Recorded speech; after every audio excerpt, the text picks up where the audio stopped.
All right, we seem to be doing it. Doing it even. Oh my goodness. It's a good way to start off with some choking there. So, yeah.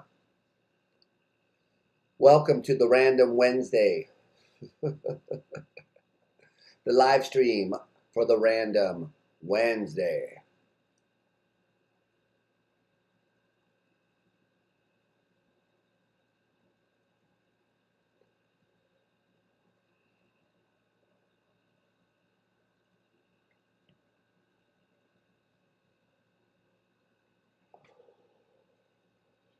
All right, it looks like everything's working. So, I don't really have much of a plan today. It is, in fact, a Random Wednesday live stream. I was just hanging around, had spare time, figured I'd pop up. I was planning on doing one of these eventually at some point. I was going to schedule it a little more advanced time, but haven't really been too good on keeping up with that kind of stuff. To be honest, I've been really, really busy. In fact, super, super busy, and am avoiding doing things that I ought to be doing instead of doing this. So, um, this is what John Perry called structured procrastination, where you procrastinate, but by doing something you meant to do anyway. So, anyway, so I wasn't really having too much of a plan for today. Um, I was just going to see who's around and if anyone wants to talk. I did notice that there was this Keith Frankish, and Pete Mandic had done something. I listened to part of it the other day. I guess they're doing a podcast. The Persuaders, is that what they were talking about? Anyway, so they're doing something. I was thinking about maybe going and checking out the rest of that, but that would really only be if no one shows up.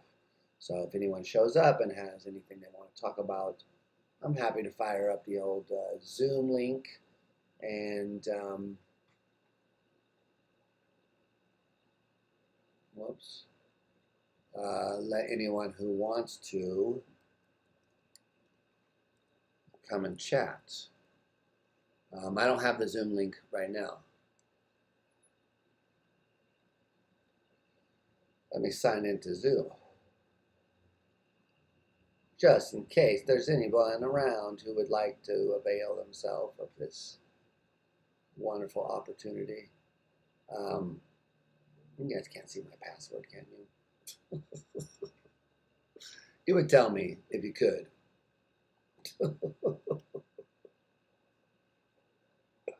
Right? uh, it's funny, in the Zoom, oops, sorry. Um, in Zoom, if you click on a link for calling someone in the Zoom, it opens Skype. I don't know why I find that hilarious, but poor Skype. They had video calling too back in the day. All right, so we have the uh, we have the Zoom open. If anyone would like the link to it, I'll put it in the chat. Hold on, let me get it.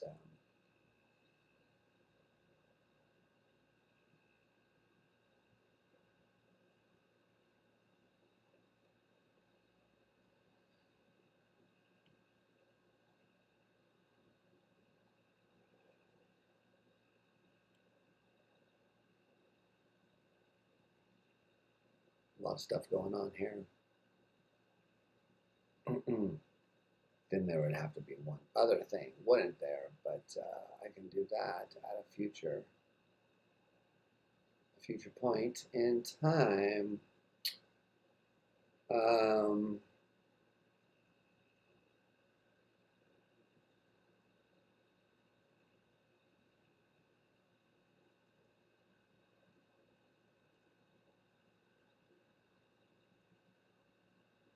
all right. So anyone who's around and wants to come and chat can use this link, which is in the old Chatamaroo over here.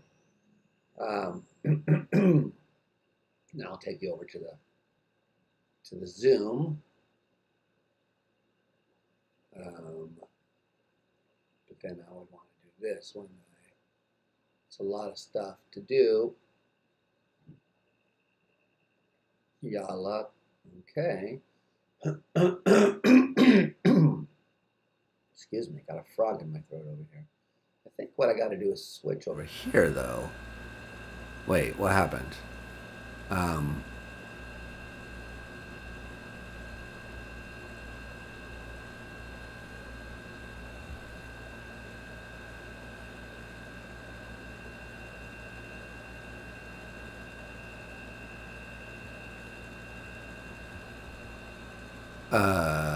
What? Oh yeah, I know what I'm doing.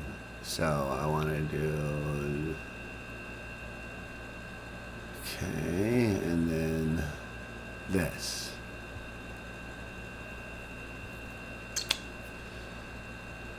I'm still there.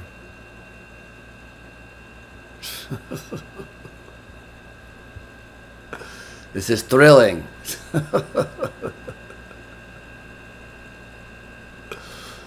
Thrilling broadcasting I'm doing here.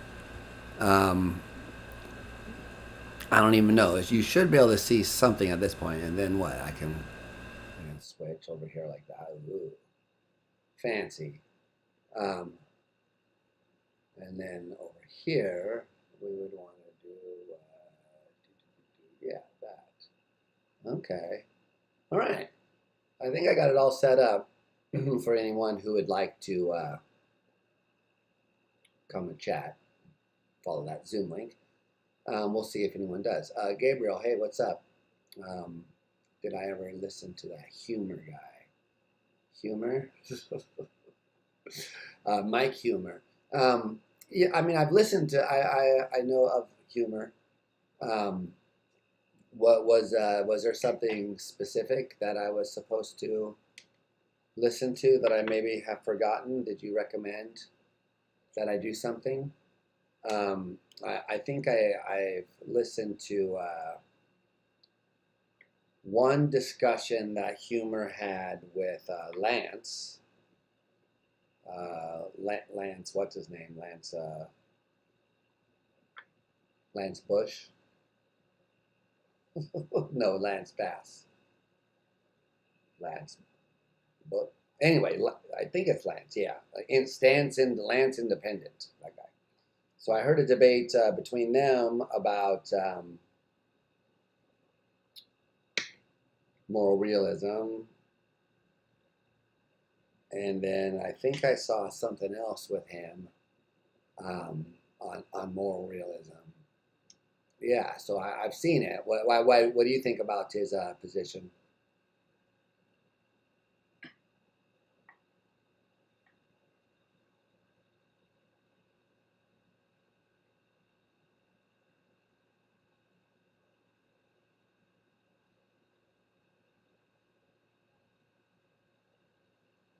While I'm stalling for your time, I guess maybe if you're typing something.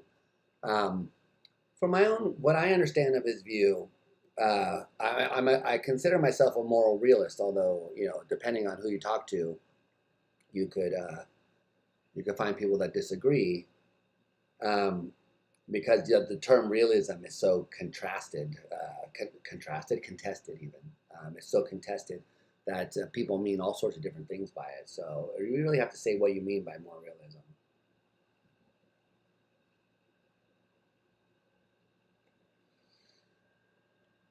The type of moral realism that Humor has, which is a non-naturalism, which is the view that there are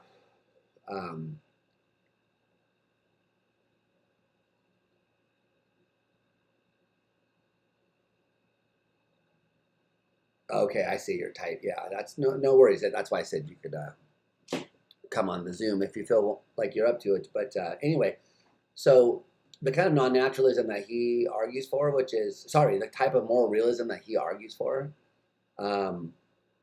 is a non-naturalism. And I'm not a real big fan of non-naturalism, generally speaking. Like I'm a naturalist. So whenever I meet non-naturalists, then I think that you would want to know why they hold the view that they do. And the view that he has is phenomenal conservatism, which is just that if certain things seem to you to be a certain way based on your experience, then barring defeaters that would suggest that you're wrong, you should accept them at face value. So, for example, if you believe that there's a computer in front of you, or if you're listening, you said you were walking, Gabriel, or anyone else who's listening, if you're looking at this video on an iPhone or a computer, you believe that there's an iPhone there. So, what is that belief based on? Well, I mean, a natural and obvious thing to say is that you believe it because you have experience. That is, you see it, you hear it, you're feeling it in your hand, you're looking at it with your eyes, you're using your ears to pick up my voice. So it seems to you like there's a phone in your hand or a video that you're watching, and so you should take that at face value. If things seem a certain way to you, then that's a good reason to believe that they are that way. So that's phenomenal conservatism, as I understand it. I might be wrong. I'm not an expert in this area of stuff. I mean, it does with consciousness, but my expertise is more in neuroscience of consciousness. But still, I mean, I like more realism and happy to talk about it. So, from my point of view, I find this kind of phenomenal conservatism to be sort of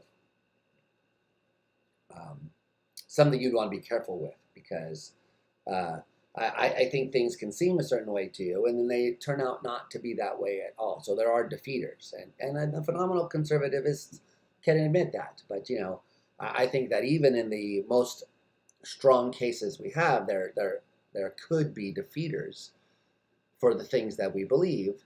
And famous examples aren't too hard to find. One of them is things like the parallel postulate from geometry, that parallel lines won't meet. It seems like you can know a priori, independent of experience, and then it turns out, no, actually, there are certain kinds of spaces where parallel lines do meet. They're parallel, and by some definition, like that a line intersecting them forms a right angle.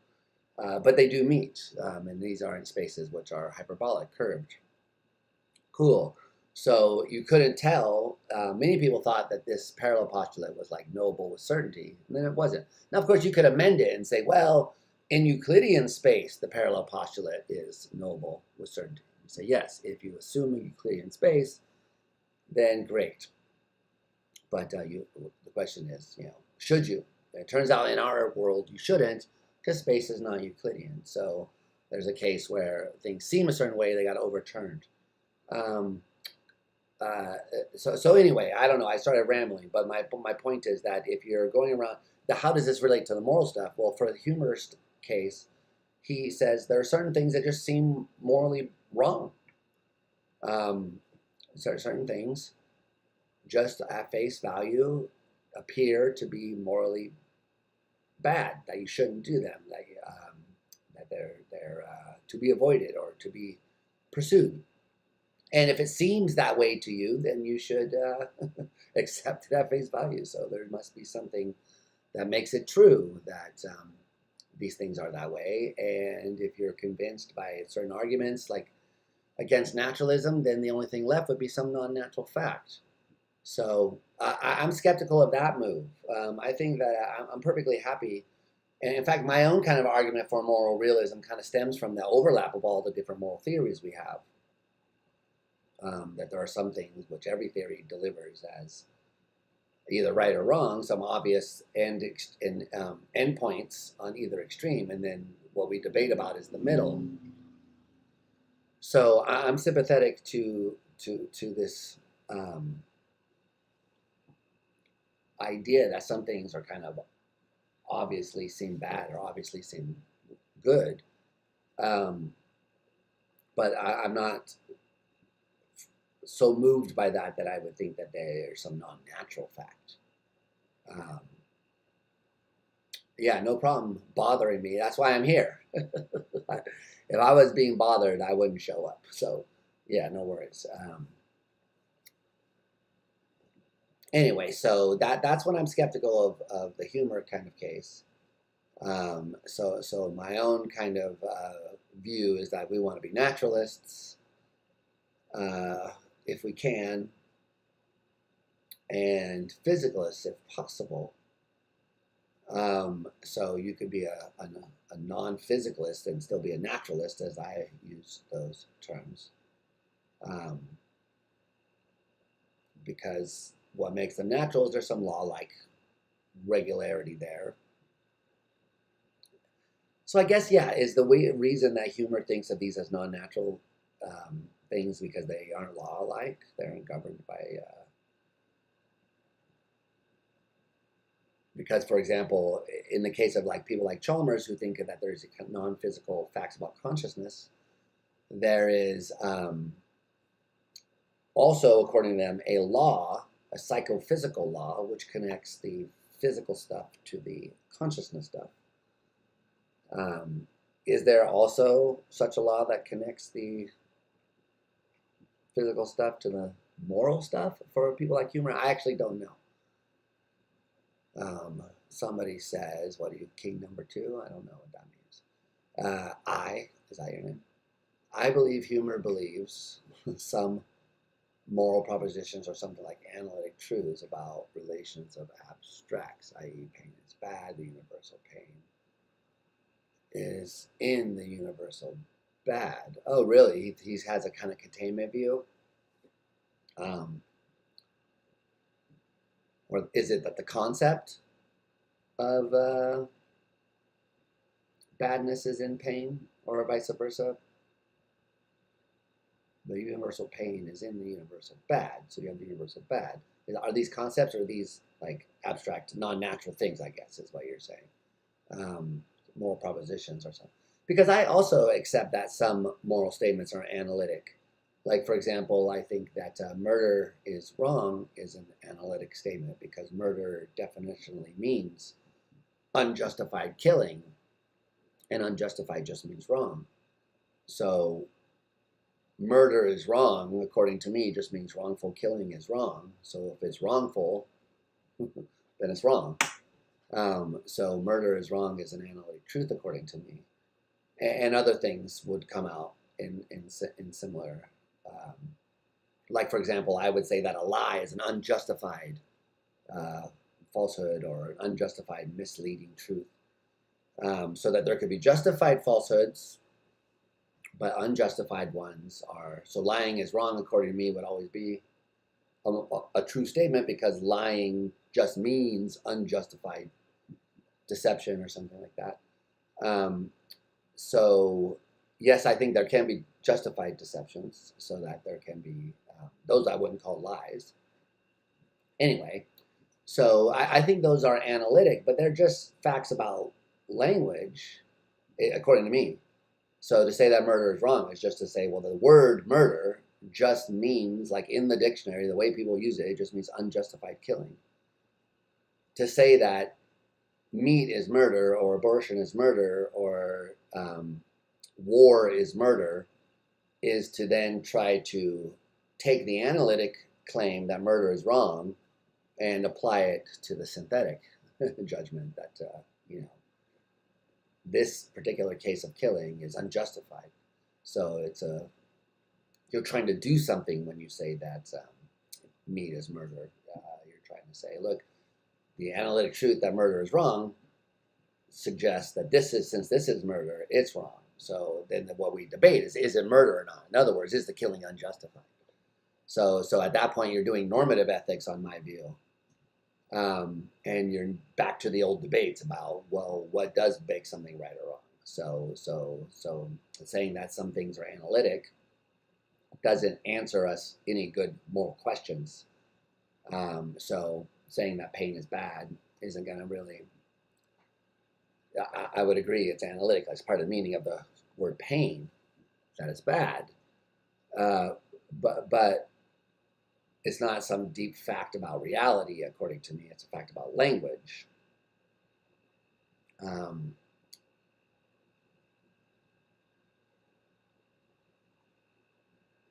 so the deep facts, in my point of view, are based on rationality and reason, because I tend to favor more constructivist views that see rationality and morality as going together, so that doing something which is immoral is irrational in some sense, according to my view. Now, I've debated various people about that to various degrees of success. So, yeah, you be the judge, but that's my view. And I do think I have some arguments for it, but I guess that's a different kind of case. So now that's my meta-ethical view, as a kind of constructivism. But I think of it as a realism, because I think that these things are, in some sense, facts about rationality. So if those are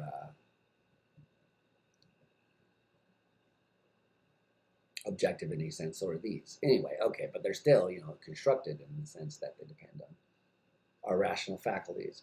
Now, what normative theory should you have? And I saw someone had a question in the chat about that, but then they retracted it. So I don't know if I should keep going with this line of thought, but I was going to go there anyway.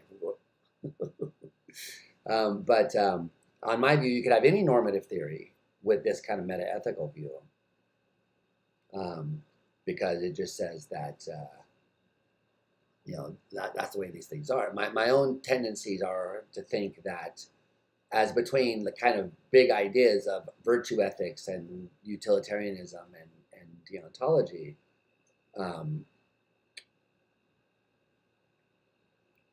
I don't know. So my own view is that they all capture something that's partially right about these things, and that it's part of what it means to be a moral agent, to know when to reason in one way versus the other. Because sometimes it's important to reason in a utilitarian way. You have to ask questions about what utility is. I think pain and pleasure are a good place to start, but preferences and things of that nature are where you're going to probably end up. But at other times, it's bad to reason like a utilitarian. You should reason like a Kantian. And other times you should reason like a virtue ethicist. And so, kind of in my view, what it means to be a moral person is to kind of know how to switch back and forth between these ways of thinking, to try to figure out what you ought to do. So normative theories, I guess it's sort of like inspired by, and if you know this history of philosophy stuff, like prima facie duties, these kind of things, that there's these like absolute moral duties that you have, but they hold only prima facie, like at first glance, or if they compete with each other, then there's got to be some adjudication process. So that's where a lot of the hard work comes in. Yeah. So anyway, that would be my view, but I do sort of tend towards a kind of Kantian-inspired view. I sort of think you can get utilitarianism from Kantian sort of viewpoints. Anyway, so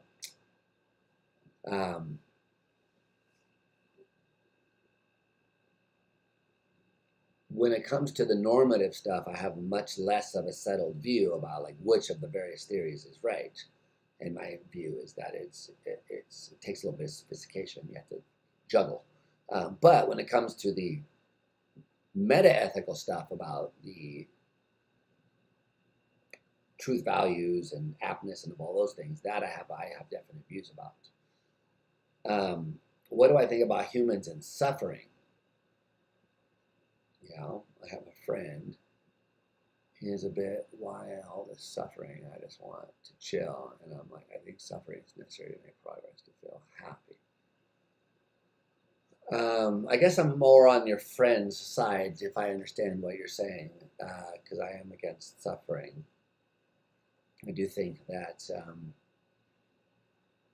the existence of suffering is one of the most convincing things that suggests that there's no supremely good higher power. like a god. That's the problem of evil. I'm very convinced that the problem of evil has not been solved and is kind of a very serious problem for any kind of religious viewpoint. So I think that if you were an all-powerful being who knew everything, that you could make beings who were happy and wanted to chill without suffering. So I don't think that suffering is necessary to make progress or to feel happy. Maybe it is, given the way humans are right now, the psychology that we actually have, the way that our bodies are put together, etc., blah, blah, blah. So maybe that's the case. I don't know. But if that's the case, then it seems like, that's just more evidence that there's not an all-powerful designer, because that seems at odds with that. So I would say, I've always, like, when people used to say everything happens for a reason, it would always annoy me a little bit, because I'd be like, well, what do you mean? Like, how would you say that to someone who's been assaulted or had their loved ones? Like, my aunt was shot by her ex-boyfriend. That happened for a reason. It's hard to really take stuff like that seriously when you have those sorts of tragedies. And look at the world today. So just look around and you can see these atrocities continue. So yeah, if this life is a test, I mean, there's all sorts of what ifs, but to me, it just seems very unreasonable to think that this is the case, that like this is a test or something like that. Because what kind of being would want to put you through a test like that? Just seems completely absurd to me. So maybe if there's like an irrational, vindictive, mean-spirited being, then they might imagine a test like this. Okay. But a loving, all-powerful, all-knowing being, that just completely does not fit, in my view, with this life being a test. So, yeah, I guess I say I would be very skeptical of that view, that this life is a test. And I wonder what the evidence or reason for thinking that is. So if it's, just that you think it could be true, then yeah, I agree with you. It's a possibility. But I don't really think there's any reason to think that it is true. So that would be more where I would want to stand on that view, is that, yeah, I agree. Lots of things are possible. The question is, are they like the way the world is or could be? So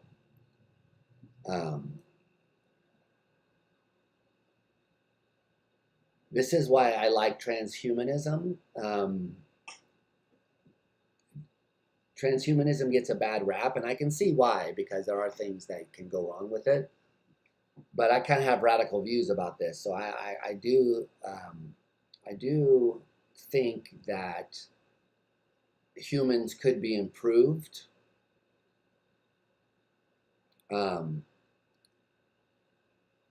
Be made more rational, more compassionate, things of that nature. So I would like for us to be able to do that by transcending the boundaries of the human condition. And transhumanism is the idea that technology is a way to do that. So I agree with that.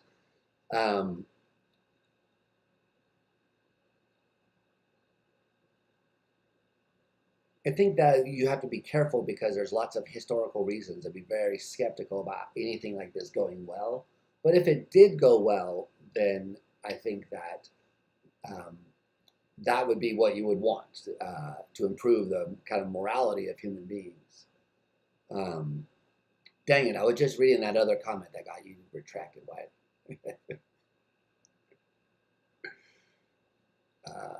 Put it back.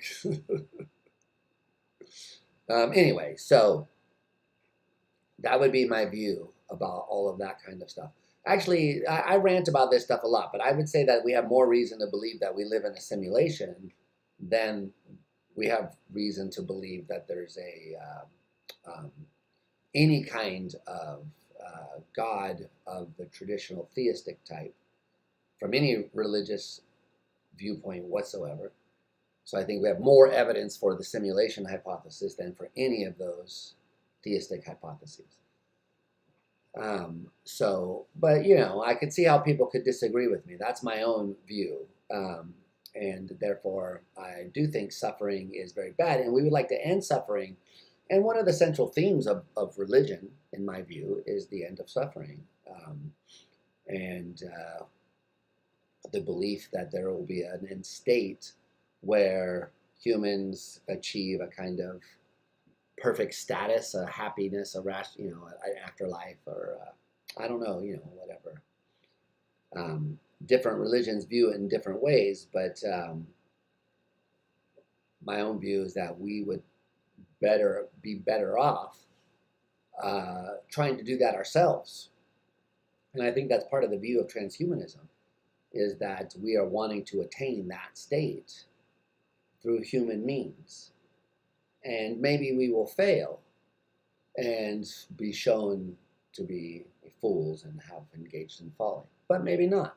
I think it's certainly better to attempt to become more rational, more morally perfect, etc., than it is to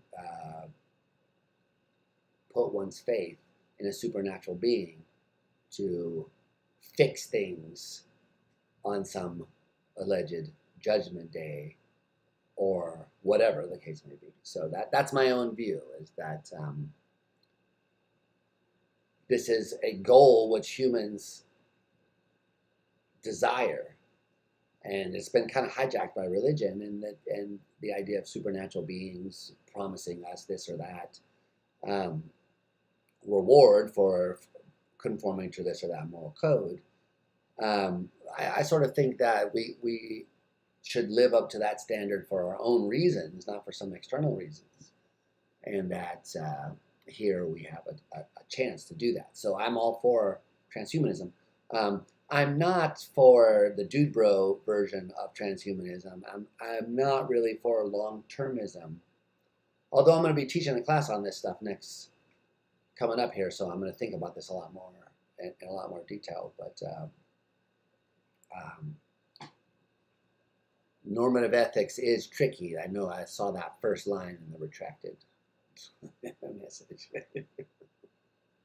So yes. Anyway, those are my own views. Now, when it comes to this stuff, I'm less confident because I don't really work in these areas. I feel myself as a, just a regular person, sort of. When it comes to talking about these views, as opposed to some other things where I feel like, I've read a lot of the papers, I'm up to date on the current thinking, and I can sort of say with more confidence like this or that.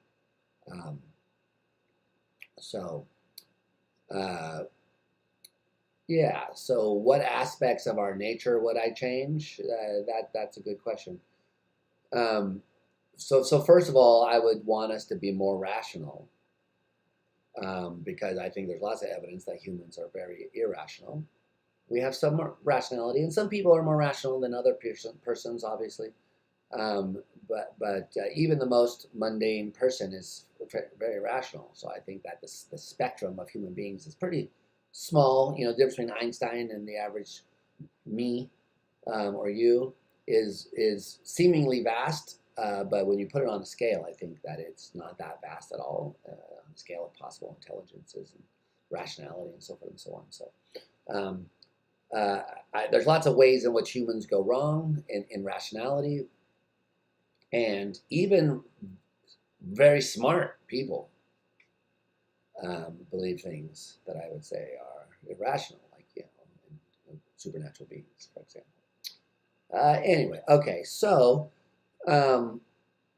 I would want us to be more rational, not just more intelligent, where I view intelligence as merely being related to problem solving, and I view rationality as something that's more normative, whereas intelligence isn't normative. To put it slightly differently, it's normative in the sense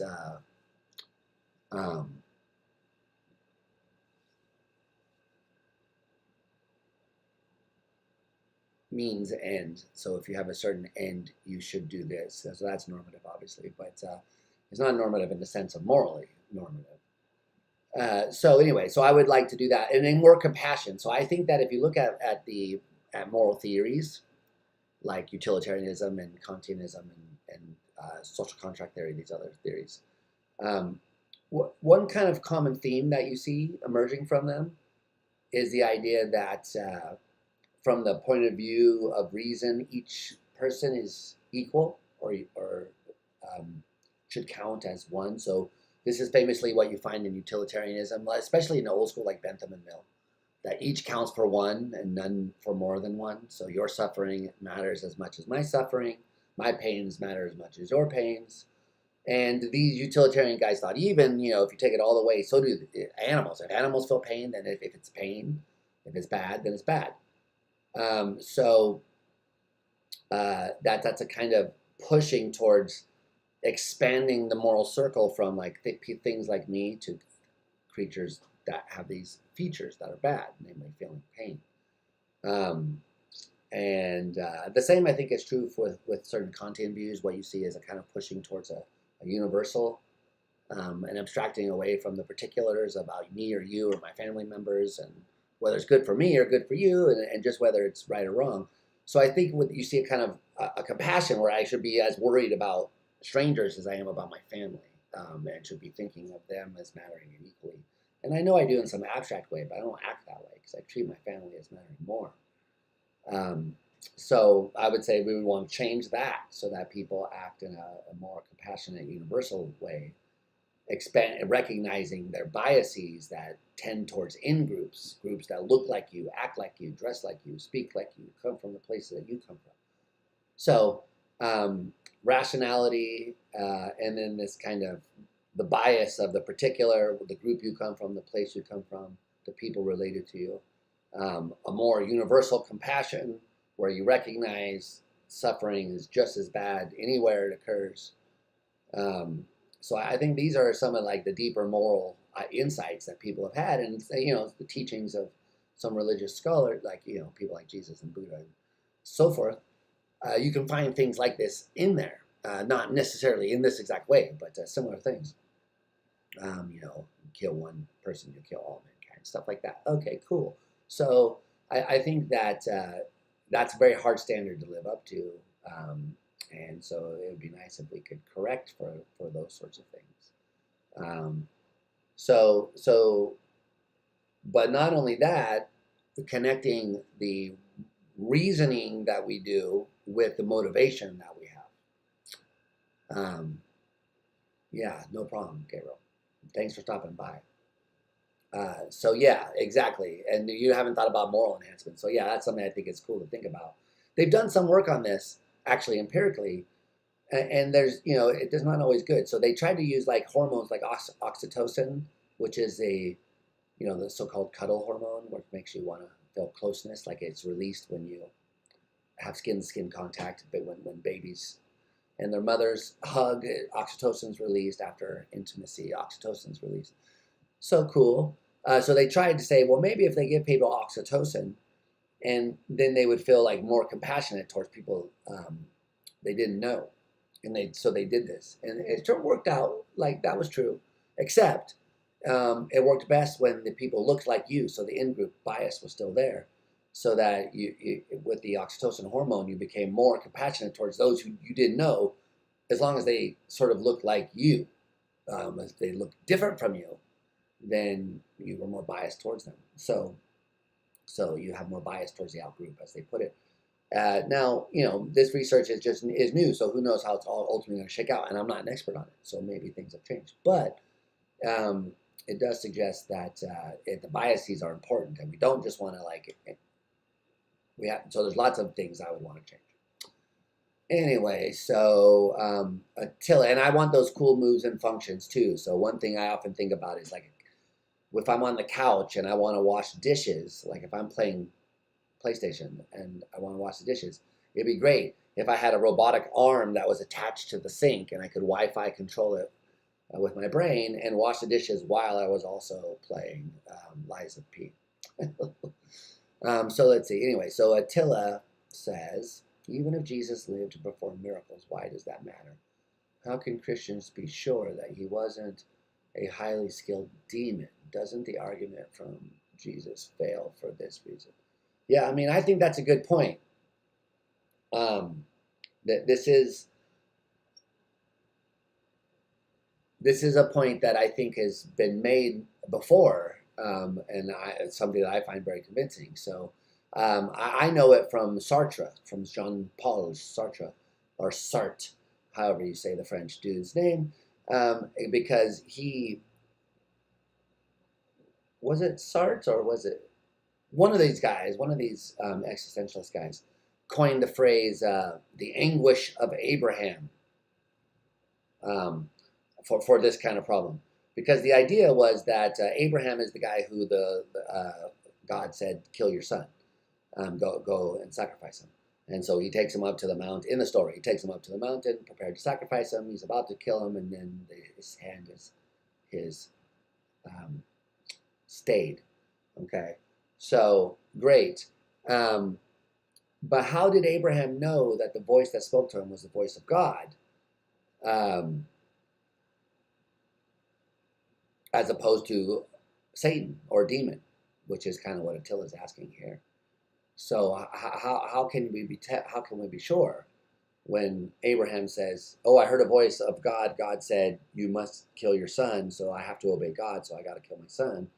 And then the question from the anguish of Abraham is, well, how do you know that's really God's voice as opposed to an impersonation? And I don't really think you can successfully answer that challenge on the epistemology of the theists. So they have to say, well, look, God wouldn't lie, and in the Bible it says that this is or in the Quran or in the whatever, it says that this is the word of God, or God revealed himself directly to me and said, I am God and God wouldn't lie, and I just can tell.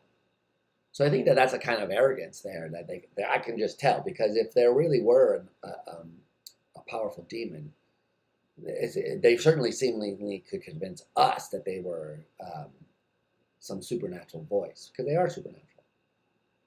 So I don't really think that you can say that. I mean, you could take this one step further, which is what you did, because in the Abraham thing, I think he just hears a voice or sees a vision. But Jesus was a person who performed miracles, let's say. Even if you grant that Jesus was a person who performed miracles, and even if you grant that he died and literally rose from the death, Attila's point is, it could have just been some demon. And in fact, I think that, this is some interpretation, some religions, this is the view that they take. They sort of say that, so I know that, well, I guess I shouldn't say I know it, but I was raised Jehovah's Witness. My mom is still Jehovah's Witness. And in their view, the Catholic religion is like corrupted by Satan and has been taken over by Satan, and they aren't real Christians. This isn't my view. I'm not Jehovah's Witness. And I might be wrong, because I'm not, like I said, I'm not Jehovah's Witness. But this is how I understand what I learned when I was a kid. So anyway, their view is exactly this: that Satan has convinced people that this is the way that you should do things, and they've done it precisely to mislead everybody. So I really think this is a powerful argument. Yeah, Attila, you're welcome. I think this is a powerful argument, and they don't have anything really to fall back on except, well, but it really like seems to me that it's like the word of God. Like, look at what he's saying. So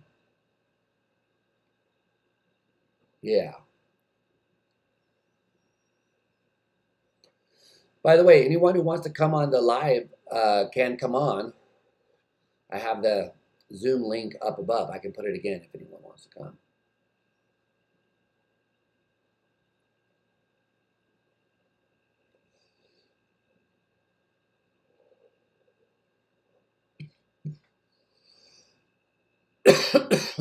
Yeah, the experience machine's an interesting question.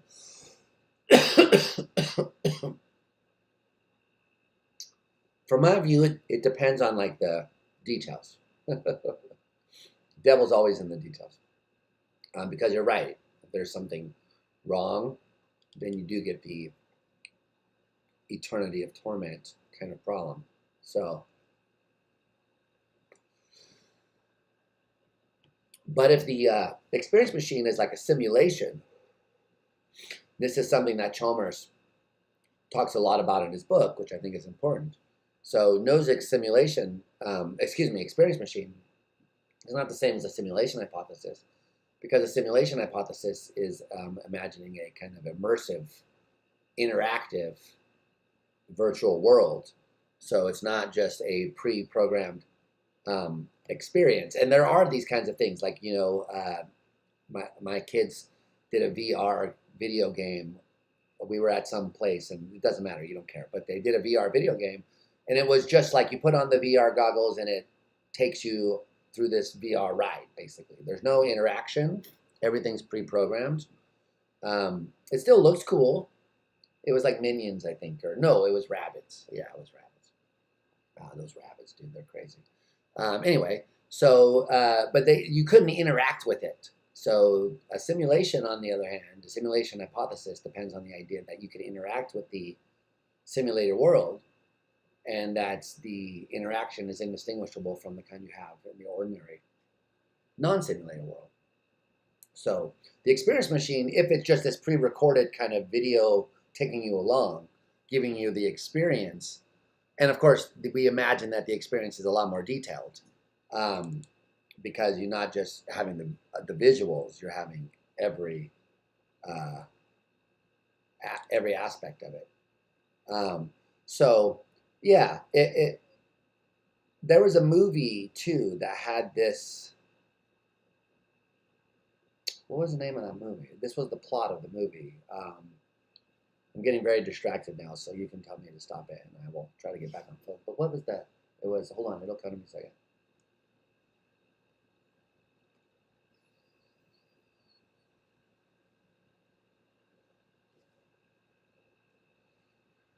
I can't remember. I can picture it too. It was like kind of like a gritty noir movie, and there were these recorded experiences that there was a black market for. So there was like a big black market for like these snuff films that would people dying, where you could experience it. And there was one. It wasn't Ready Player One. Yeah, no, that's a good movie. It's a good book too. Or is it a book? Anyway, it doesn't matter. That not that. It's from the 90s. No, so it's a lot older than that. But there was some recorded experience that was that they needed to get. But anyway, the point was that you put on the thing and you just had the experience. So whatever that person did, you experienced. So you experienced them walking around and moving the body, and you were in the body, but you didn't have control over it. So that's if the experience machine is like that, yeah, then I don't know. I guess I would do it, like for a ride, as a thrill ride, like, you know, go to the experience machine.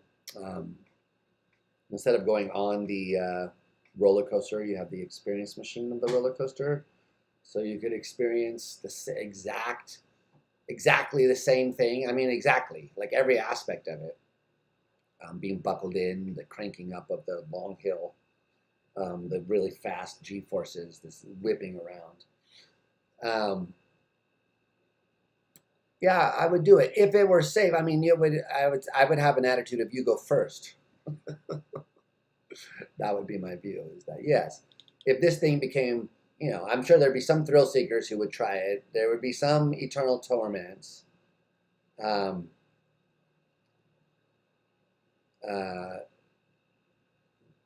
There'd be some, like, it would be very bad cases. But then after I had everything ironed out, then the people like me would go, and it would be cool. So,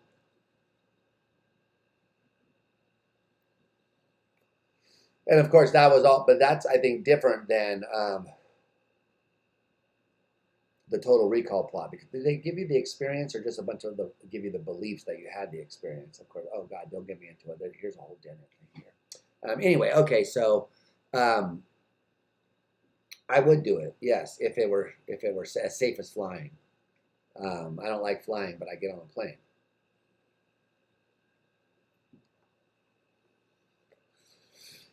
So, how is a simulation of a perfect world different from the actual perfect world if the experience you have in both are exactly the same? Well, I'm convinced by like digital realism. So I would say that in the digital world, there are real objects. They're digital objects. So that if it's indistinguishable from the physical world, then those objects are real. And they're just digital. They're not actually physical. They're made of information or bits on the hard drive of a computer. The computer may or may not be physical itself. That's a different question. But yeah, so I don't think it is different.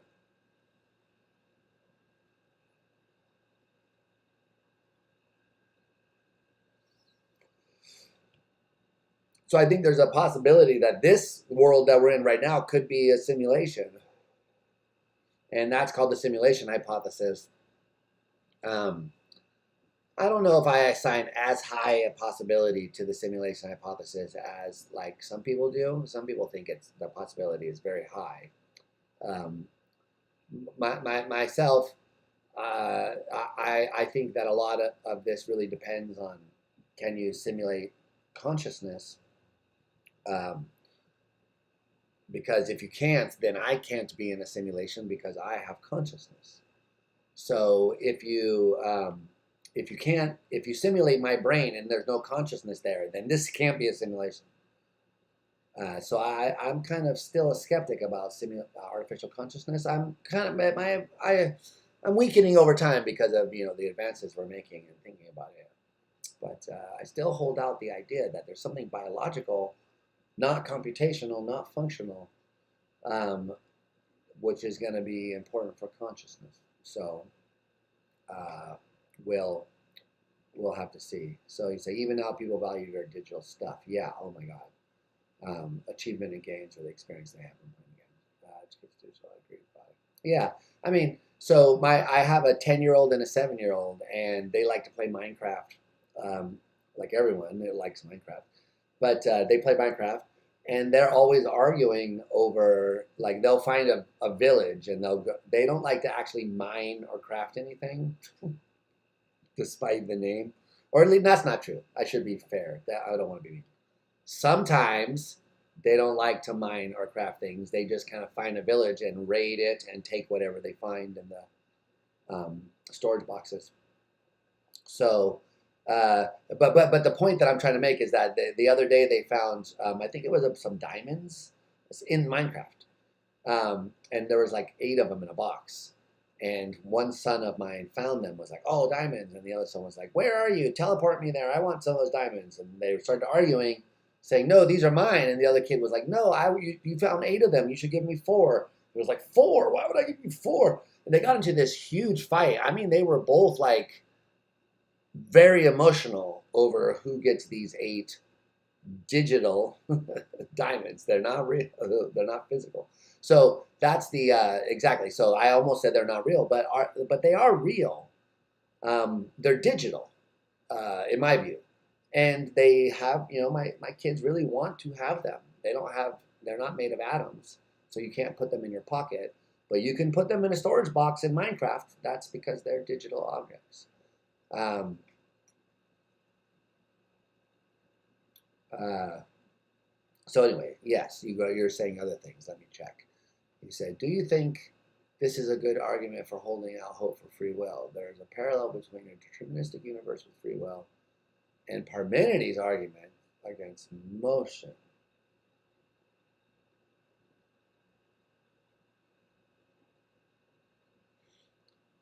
Um, so would the idea be that if there is a parallel, which I'll ask you what that means in a second, but if there is a parallel, then the idea would be that since Parmenides' idea is bad, his argument's bad, then the argument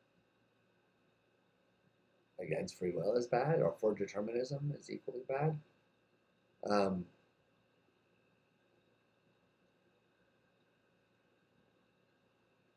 you go on to say both give good arguments, but experience suggests they are false. Now we know where the mistake was in the argument against motion, so maybe we will know how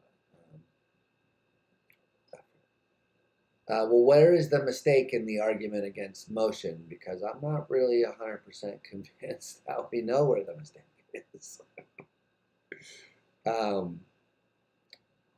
So which Parmenides argument are you talking about? The infinite divisibility, or the arrow, or the Achilles and the tortoise? Which paradox did you have in mind? I sort of know the standard view on this stuff, which is that we have calculus, and calculus lets us model these things, and it introduces the concept of instantaneous velocity, which is velocity at an instant. And an instant is, because you might have thought there's no velocity at an instant, there's only velocity over time, because you can't say at any given time whether the thing is moving.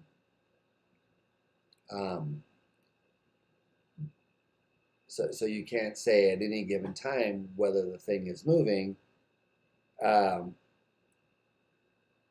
But calculus allows us to say there's an instantaneous velocity, which is velocity it has when it's not moving, which is just to say that it will have moved in the next instant. So what you're saying ultimately is to assign an instantaneous velocity is to say that this thing is such that at the next instant it will have changed position or direction, change velocity.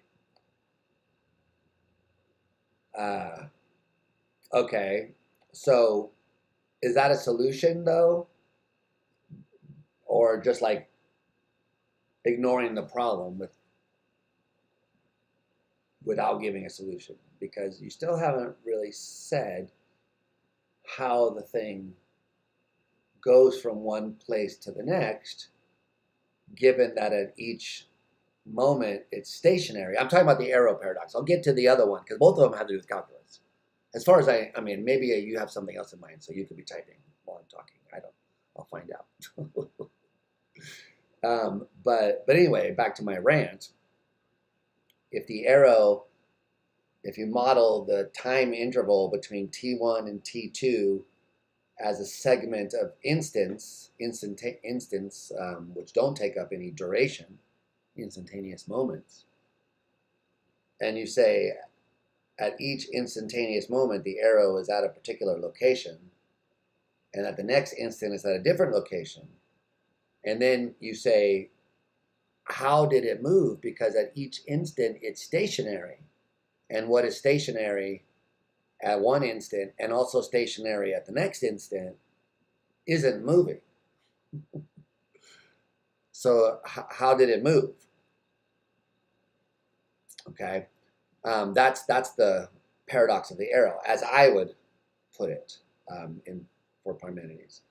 And calculus comes along and says, oh, well, you assign an instantaneous velocity at each instant, assigning a number, which tells you what's going to happen at the next instant, basically.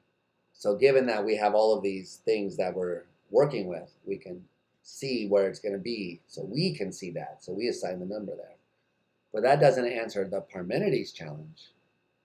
I guess I'm talking about Zeno, I just realized. You said Parmenides. So maybe that's a different argument. I'll get back to old Parmenides in a second. I just realized I was talking about Zeno. But Zeno's a student of Parmenides. So, I think it's all right. Anyway, okay, so instantaneous velocity, I think, is really just naming the problem and saying, don't worry about it, because we'll just say that the things moving consists in it being at different places at different instants. And we'll just say an object is moving when it is at different places at different instants. And we will never talk about how it goes from one to the next. Okay? Because in the physical model that we have, it doesn't tell you how that happens. It just says you have this instant, and then it's there, and then at the next instant it's over there. So you haven't solved that problem there. Now, the other problem is the infinite divisibility problem,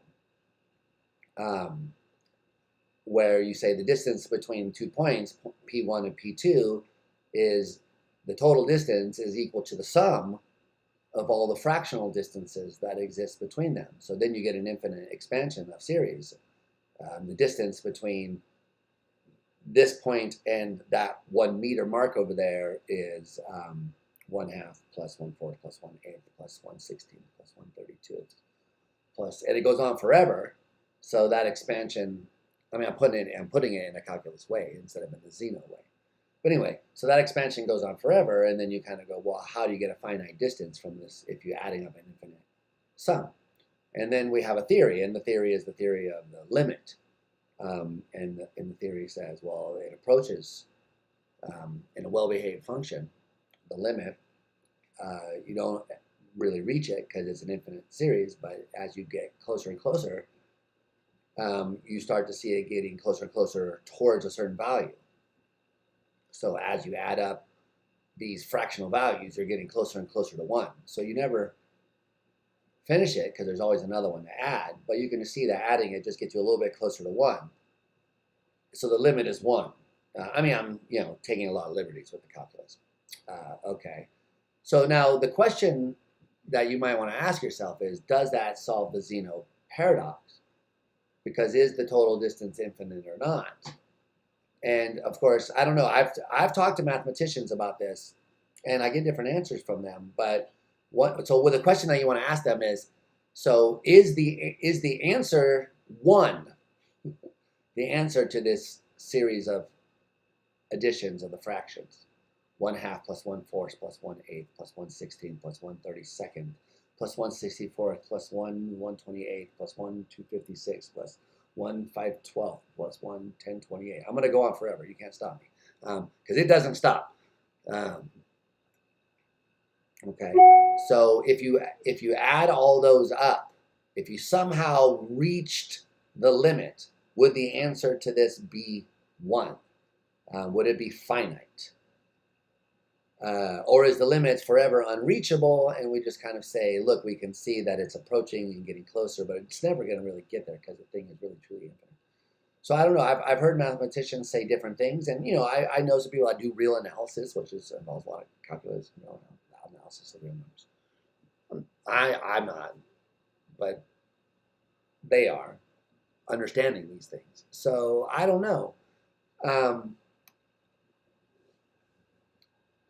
It doesn't really seem to me that we solved Zeno's paradoxes as opposed to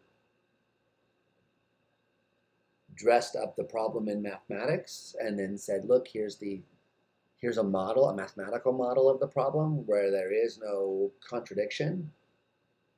Hi, Mohammed. No, I'm just chatting with people. If you have something you want to talk about, feel free to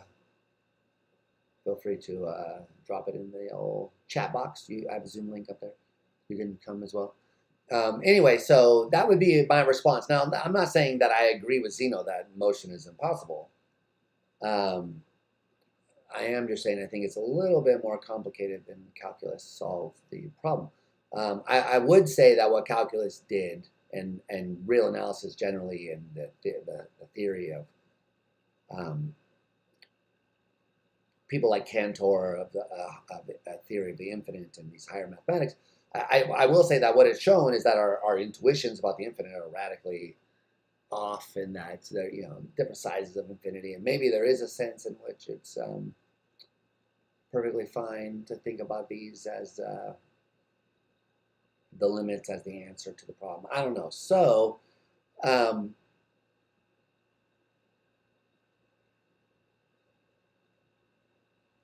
I guess if that's what I think about the Zeno side of things, I would say the free will side is even more complicated.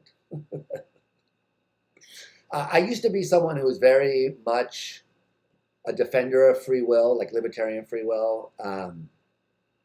And that's because, to bring this back full circle, thanks, Attila, for stopping by. It was good to chat with you, and I appreciate your contribution. I'll still kind of keep rambling on. But to bring this back to the full circle, because at the beginning we are talking about phenomenal conservatism, and so I just kind of did take this idea very seriously. That it seems to me like there's free will. Like there's more and more specifically, it seems to me like there are certain instances where I am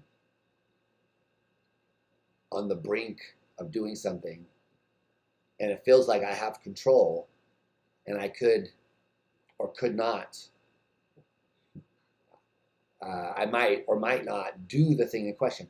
So I was at the skate park earlier, and there's lots of examples there that are pretty mundane. But like, suppose you're doing a certain trick. You come up to the lip of the ramp, and you put the board in the position, and then there's this moment where you have to decide whether you're going to stay on the board or jump off and try to bail. The difference between a bail and a slam, guys, a bail is where you get out on purpose, and a slam is where you die unexpectedly.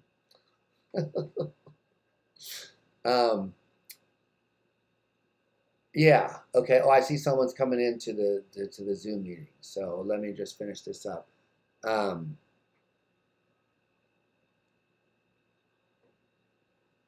uh,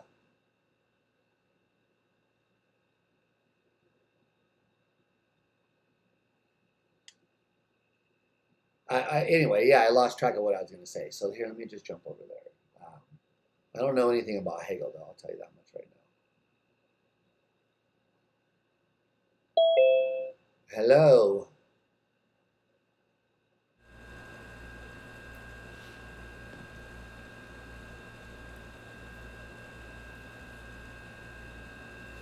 Hello. Hi, can you hear me? Yes. Yes.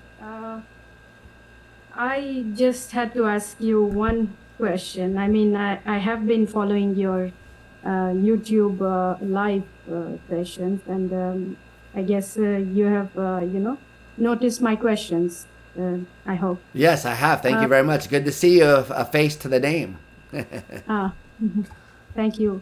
I mean, you might be surprised or even shocked, but I just out of desperation, I want to ask you this. The world of consciousness research, has been obsessed with the hard problem of consciousness, but the hard problem of consciousness is for materialists, for the brain-centric research. It's for the people who really believe that the center of consciousness is the brain, and the brain is,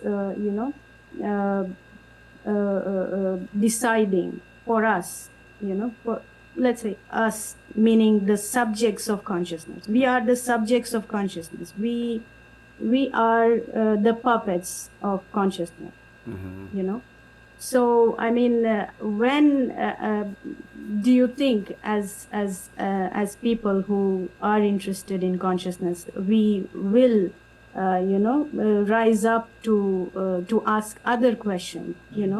The hard problem of consciousness is a challenge for brain scientists, but there are people, and there is research. Good amount of research in dualism, monism, idealism. So when are we going to have hard problems for panpsychists, hard problems for idealists, hard problems for dualists or monists? Yes. No, I think that's a very good question. I think that's an important question. So I'm glad that you brought that up. I think there are hard problems for those other views. Okay. By the way, can everyone just before I start going off, can everyone in the chat hear? It's Pooja. Is that how you say your name? Yes, Pooja. Okay, you guys can hear her. I'm hoping you guys can hear, because I'm seeing, just because the audio thing is kind of blinking, saying, so I just want to double check. Anyway, you guys will let me know, and I'll fix it if it's not working. But anyway, so about the hard problem, it depends on what you mean by the hard problem. So how do you understand the hard problem? The hard problem is basically to prove how, just material stuff could give rise to this sensation of mentation. How do we think with our bodies, or let's say uh, David Chalmers' idea of, how can we even have I don't know, some kind of personality, let's say, in matter. How Yeah. do we, how can we think of matter as things which think, not just as things which are just are. How do we, transition from ontology to epistemology? How do we know? Yeah, Yeah. if you get deeper into it, continental philosophy, you have Heidegger telling us that the being is not just the thing. It's not just the thing, it's the thing which is surrounded by other things, and how its essence is decided by the things around it. Uh-huh. So the Well, hold hard on now. problem. Hold on. I made it this far without knowing anything about Heidegger, and I don't want to change that. So I don't really know much about Heidegger, to be honest with you. But let's just back up for a second, because the reason why I asked you about the heart problem was because I don't think it's just a problem for materialists. And Chalmers has a hard problem of consciousness too, which is why he brings it up. So as I understand the heart problem, it's simply how and why is this particular conscious experience associated with that particular brain state. So suppose that you learn that every time you're in pain, there's a particular brain occurrence in whatever part, whatever activity, it doesn't matter. Just suppose you learned that there's this correlation, then you want to know why that particular brain state as opposed to a different one or some other one or none at all. And so Chalmers has to answer that question too. His answer is that there are psychophysical laws, laws that connect the states of the physical brain to the non-physical states of consciousness. But he has to, so his answer to the hard problem of consciousness is there's got to be some extra laws of nature. But he still has to give an answer to that question. So I don't think it's just a problem for materialists. And the same is true for idealists. So suppose you're an idealist and you think that everything is mind. Then so my brain that you can see and I experience in the CAT scan, and you look in my, if I have brain surgery, that's also something that's in the universal mind, let's suppose. Great.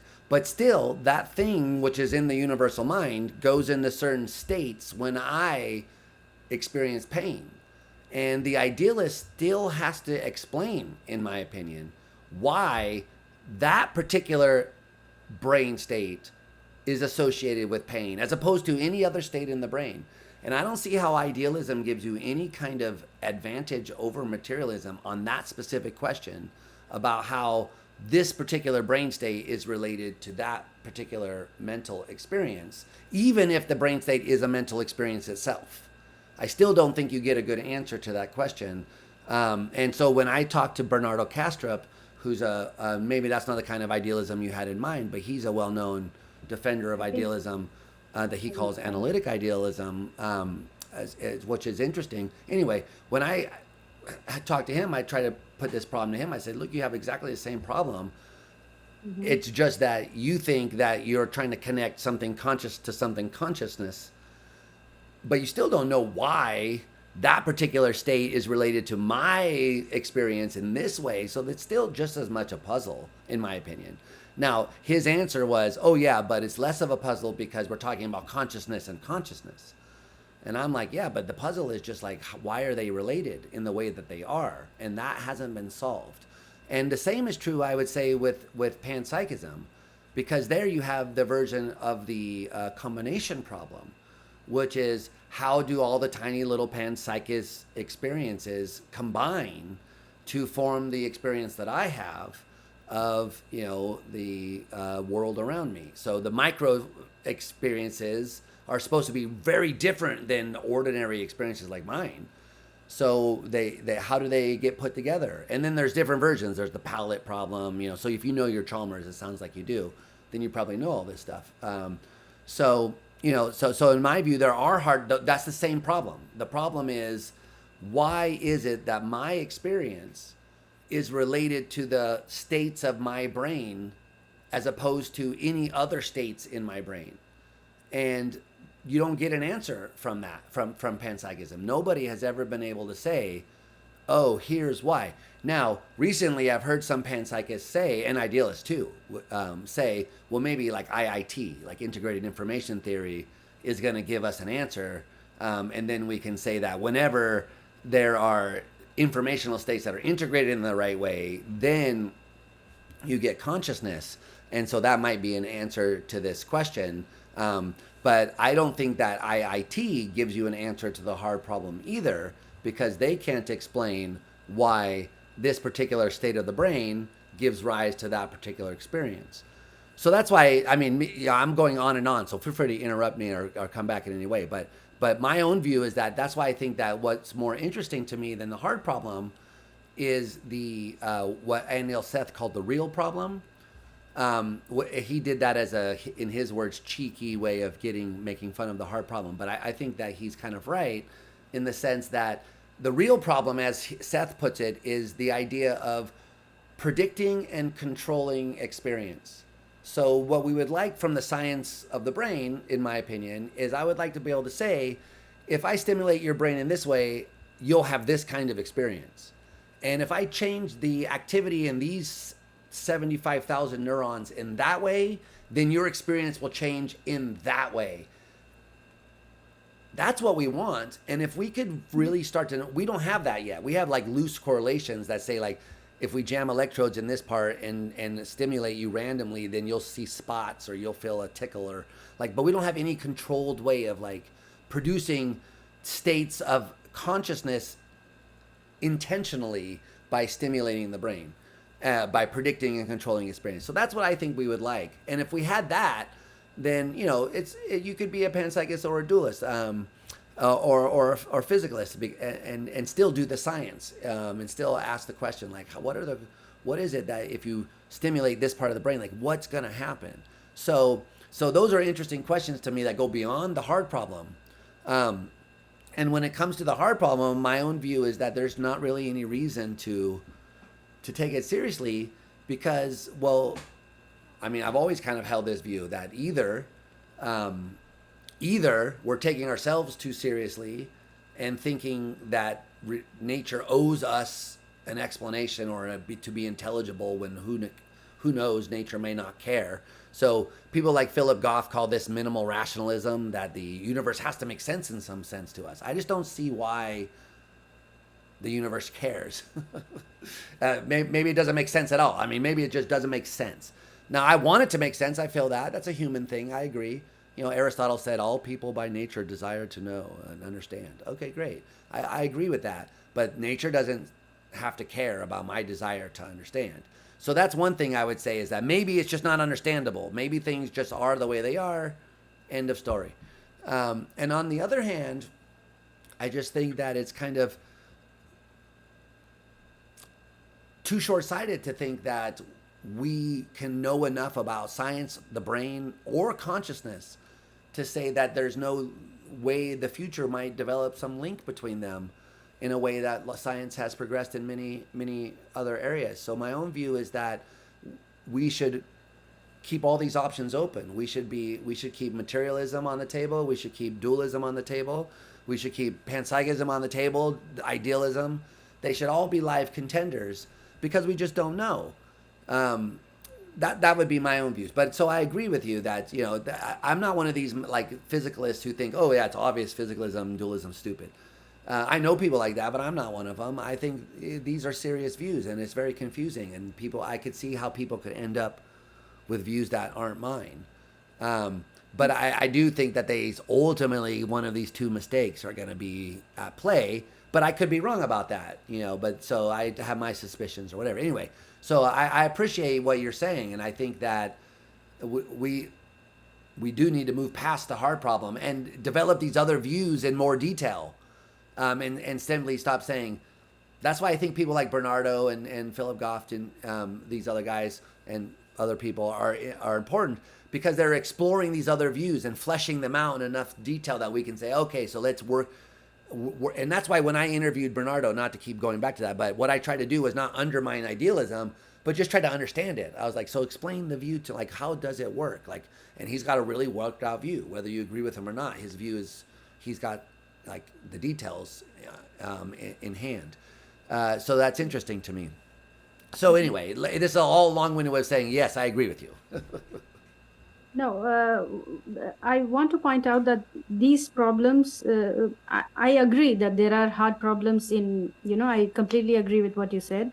But should we name these problems as problems of association, Yes.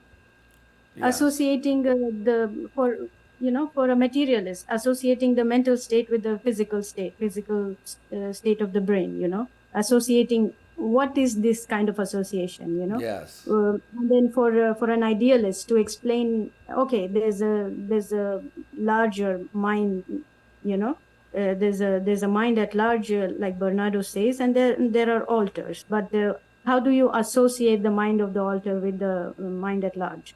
Exactly. How do you associate, and how do we understand this association? And for a panpsychist, how do you associate the mind of one entity with another? How are they related? What is the relation?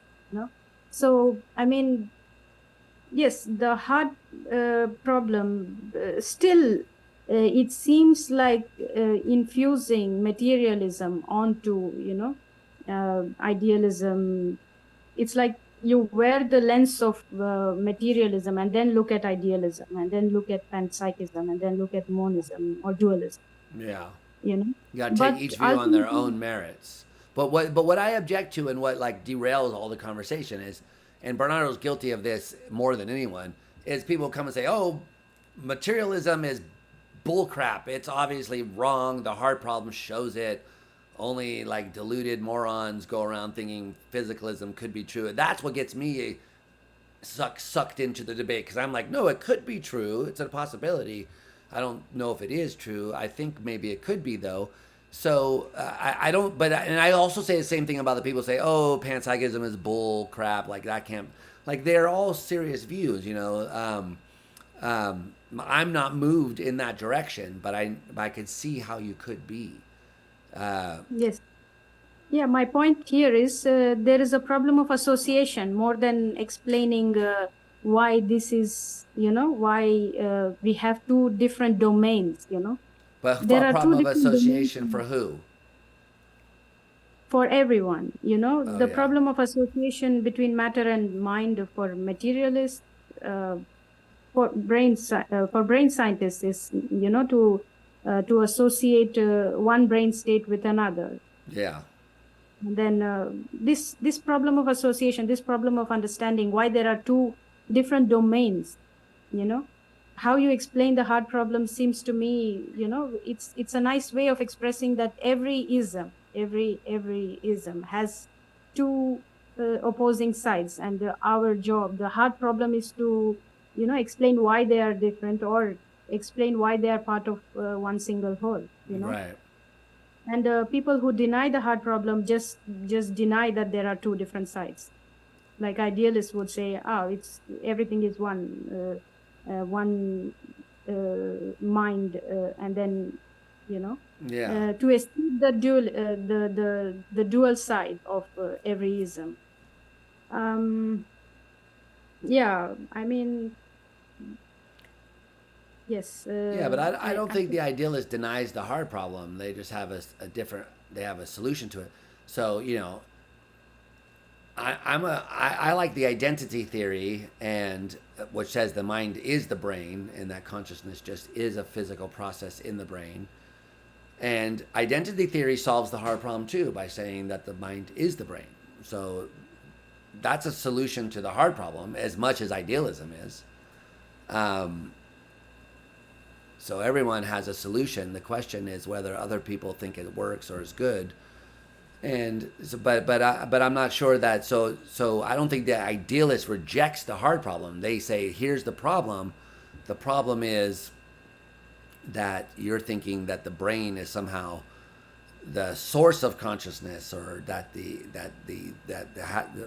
but But that misses the point, though, as I was trying to explain, of the same exact problem occurring, which is how are they related then? What is the relationship between my seeing red and the mind at large? Saying it's a disassociated alter is great, but what does that mean? Like it in the brain, I can say so. If you accepted alter identity stuff, then I can look in the brain and see the activity and say, there's the activity of alter one, there's the activity of alter two. Here's where they overlap. Here's where they don't. Blah blah blah blah blah. And so if I wanted to say why the alter had the experience that it did, I could say because that alter has this brain activity. But what like that can you say from the idealist point of view? I don't really see what you can say. And people like Philip, who are panpsychists, they say weird things like there's these spatial inheritance, like the universe has properties and I inherit them somehow. It just doesn't. I don't understand any of these kind of things that they say. So these all seem like just the same problem showing up in different ways, which is maybe what you were saying. Yes, but also to come back to this comparing two brain states, let's say, what is a brain state? What is a brain state, and how do you compare them? Because I mean, how do you measure a brain state? Are you asking me that? Yeah. Oh, well, I mean, I have a view about that. I have a paper actually called "What is a Brain State" that I wrote, where I try to answer that question. Not that I'm saying that I'm right, but I do think there's an answer that you could give. So I would say that a brain state is a pattern of electrical activity, which you find against a neurochemical pattern of neuromodulators. So that there's a neurochemical side to it, and then an neuroelectrical side to it. But so when I see, like, just take a very simple example, that if I see a square, then there are some neurons in my brain which have a pattern of electric activity, which is the seeing of the squareness. So you can compare and say across two subjects, are they the same or not? And in fact, we know that they're vastly different. Not vastly, but very different, because people have different neurons, different connections between neurons. So it still remains an open question whether there's some abstract pattern that's in common. But like if I wanted to decode from your brain whether you were seeing a chair or a face, I would have to show you faces and chairs first, and then I would learn about your brain. But I don't think it generalizes. Maybe there's some progress on this, but I don't think it generalizes very good to my brain. Yes, but when I okay. Go ahead. Mm-hmm. Yeah, when I look at a chair, let's say, it's always the appearance of a chair is always dependent on the background. Is it not? On the what? On the background, the background. Yeah. Like, let's say you, I don't know, keep a square, a red square in front of you, and the whole visual area is white, and then you keep a red square in the middle. You will only notice the red square because you have this background of white. Right. If it was all red, you wouldn't see the red square. Yeah. So how can we even say that me looking at a red square is a different state compared to looking at a red circle? Because they each both of these experiences have one thing in common, that is the background. So how can we even agree that these are two different states? Because to see something, I need this background, this white surface, without which I cannot make the distinction. So can we really say that we have two different states of mind or experiences, two different experiences completely? I mean, or because I will not be able to see if it's if the background is red, I will not be able to see the square or the circle. Yeah. So, I'm not sure I understand the question. Yeah, let me rephrase it. So you understand, right? I mean, I need a background, the white background, Yeah. against which I can place this red square to be able to realize that I'm seeing a red square. Okay, that's one experience. Me seeing the red square is one experience, Yes. and then let's the next experience, the next experience could be me placing a circle, The red red circle. circle. Yeah. Yeah. So what I'm asking is, there are two experiences here: me seeing the red circle and me seeing the red square. Yes. But can we really say that these are two different experiences? Because the common thing about the common and the most instrumental thing about these experiences is the background. The Yes. background is common in both, and then it doesn't matter what is placed in front of the background. Yes. The square or the circular, the red circle. So I mean, it's not always like that. So imagine you had a red background and I put a black line on it. Then I could draw a square with the black lines. I wouldn't need the white background. But I get what you're saying, that you need some kind of contrast. And even if it were different shades of red or different hatches or whatever. So you need some sort of contrast. But so are you saying that you have, so is it like you see the red square, then the red square goes away and the red circle comes?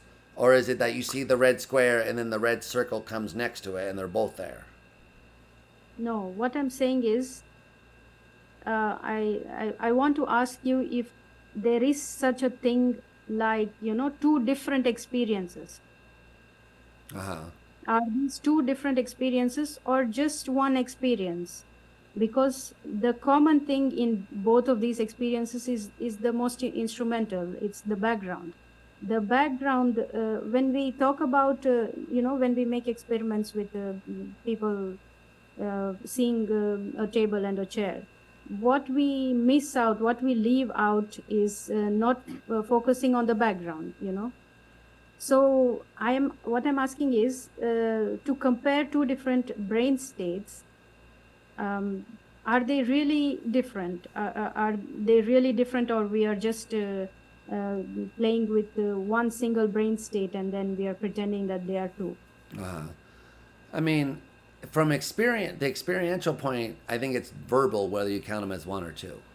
So I don't think it really matters. It depends on. I could see reasons for thinking either way. I don't see what would really hang on it.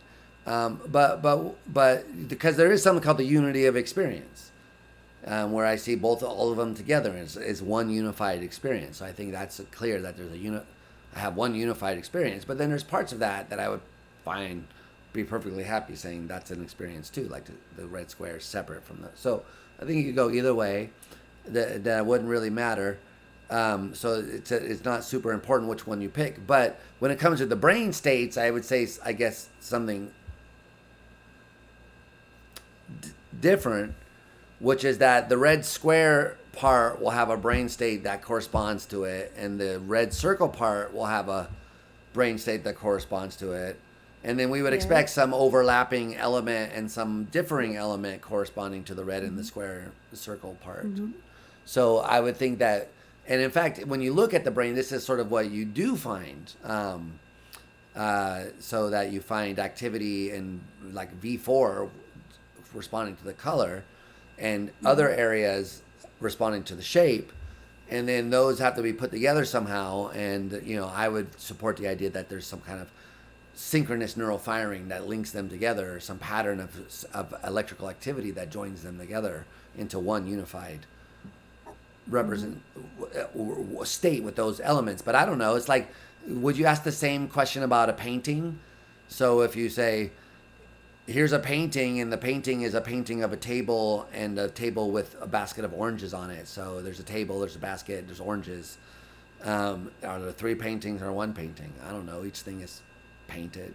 There's one painting. I don't know. So it sort of seems the same to me. But maybe I'm missing something. So, feel free to let me know what I'm missing. Yeah, I mean, my question was just this: brain state 1 and brain state 2. How do we, do we treat them as completely different? Because the observer will report that I'm seeing a square, red square, and then I'm seeing a red circle. But are they really different experiences? The verbal report is accurate because they're seeing two different things. But Well, that would the brain. depend on. Sorry to interrupt you, but that would depend on. That's the whole idea of the real problem is like, could we intervene in the brain and suppose that? Let's just simplify things and let's say that the squareness would involve these 25 neurons firing in this certain pattern. Well, let's suppose we could artificially induce that pattern in those neurons, then we would expect that you would see a square. And if we could bring that about by producing that pattern in those neurons, then I would say that's pretty good evidence that that pattern in those neurons is the state of you seeing the square. And if you vary it in various ways, and it varies the experience in various ways, then those are the kind of correlations and that was that thing you were talking about earlier about these correlations. Those are the things that we were looking for, and I don't know if we wouldn't be able to answer the kind of question you're asking empirically until we did those sorts of things. And I would say we have some low level evidence that that is the case. Like, for example, I don't know if you're familiar with the work of with the neuroscientist Wolf Singer, who was at Rutgers for a long time. But anyway, his work on neural synchrony. So what he would do is he would show animals these bars of light that were orientated either in up and down or horizontal or at an angle. And he would show them two of them at once, like one like this and one like that. And he would show that these neurons would respond to those things being presented. And as you move them apart and leaving only one of them there, then some of those neurons would stop responding and the other ones would keep responding. And then bringing the other back, you would get this. So he kind of showed that there are these ensembles of neurons that you could disassociate, that there is this group of neurons firing in this pattern, which seem to be tracking the one object, the one shape, and this other group of neurons firing in this other pattern, which seem to be tracking the other shape. And you could vary the stimuli and get those patterns. Now, he wasn't able to produce those patterns and then get the behavior that's more advanced, but that would be ultimately what you would want, in my opinion, to conclusively nail this down. But that's how I think you would go about answering this question about what are the states and how many of them are there. Which seems like empirical questions. I don't know if you want to sit around and answer these questions from the armchair. Yeah. But in this example that you gave, it's about motion. So motion is more complex, or it, yeah, but it's not about motion. It's about whether it's representing the one thing or the other thing. And it wasn't tracking whether it was moving or not, but tracking whether the thing was horizontal or vertical. Mm-hmm. Okay. Mm-hmm. But I see what you mean. Yeah, no, that's a good point that you're making. No, these, and I don't think this solves the problem at all. I'm not saying that. I'm just saying this is a first step towards the direction that I would want to take towards trying to answer this question. Yes. Yeah. Can I ask another question, or? Yeah, go ahead. Yeah. I mean, this aspect of empiricism. I mean, will we? The senses. How important are the senses in designing an experience? Let's assume that there is no brain in the world. We lost all our knowledge about the brain. We don't know anything about it. And let's say we are asked to behaviorism, but not in the sense of just behaviorism assumes that we are entities and we behave in a certain manner because we have some intention of behaving in a certain manner, and the observer has to just get the intention. But the observer, I mean, there could also be another kind of empiricism in which each sense organ is treated as an entity in itself. I'll show you how. Let's say you open your eyes, opening and closing of the eyes. What it does as an entity is it's choosing to see things when it's open, and when it's closed, it's choosing to not see. Yeah. Right here you have this choosing capacity. What do we have? Choices. Something which exhibits a choice would be an entity of some kind. So yeah, I mean, what I wanted to ask is, I know that behaviorism is not very prevalent in my time, whatever. So, I mean, could we think of human beings as collection of organisms in Could terms we of think of the being? human as a collection of organisms? Yes, I think you could. Yeah. Whether you'd want to or not, that's a different question. But yes, I think you could do it. And there are some people who do. In fact, one of the theories about how the brain evolved starts from the idea that neurons began as single celled organisms, individual organisms, which then grouped together to form this collective behavior, which became our nervous system.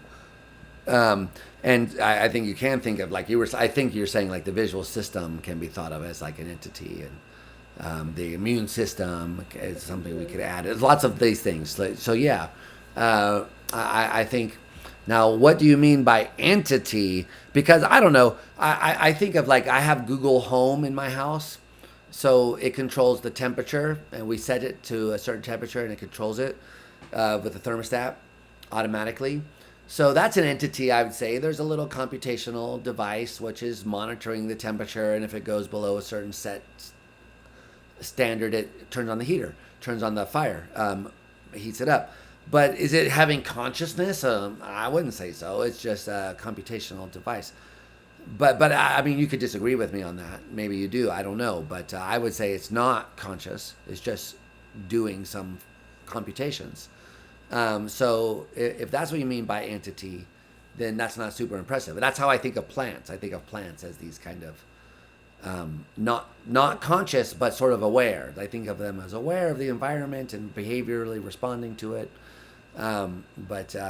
So you could think of the human that way, and behaviorism. I mean, my own view is that behaviorism, if it's false, it's empirically false.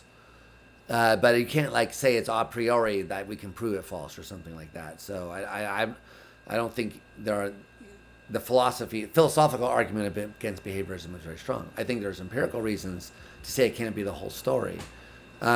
But still, I think it's surprising how far you could get. And people like Skinner get a bad rap. Skinner is a very sophisticated thinker, in my opinion. People dismiss him as kind of a buffoon, but I don't think that's the case. Anyway, so I like the behaviorism. I don't think it's the whole story, and certainly not about consciousness. Not even Skinner thought that.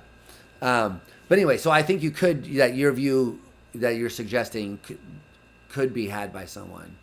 But By entity, can I?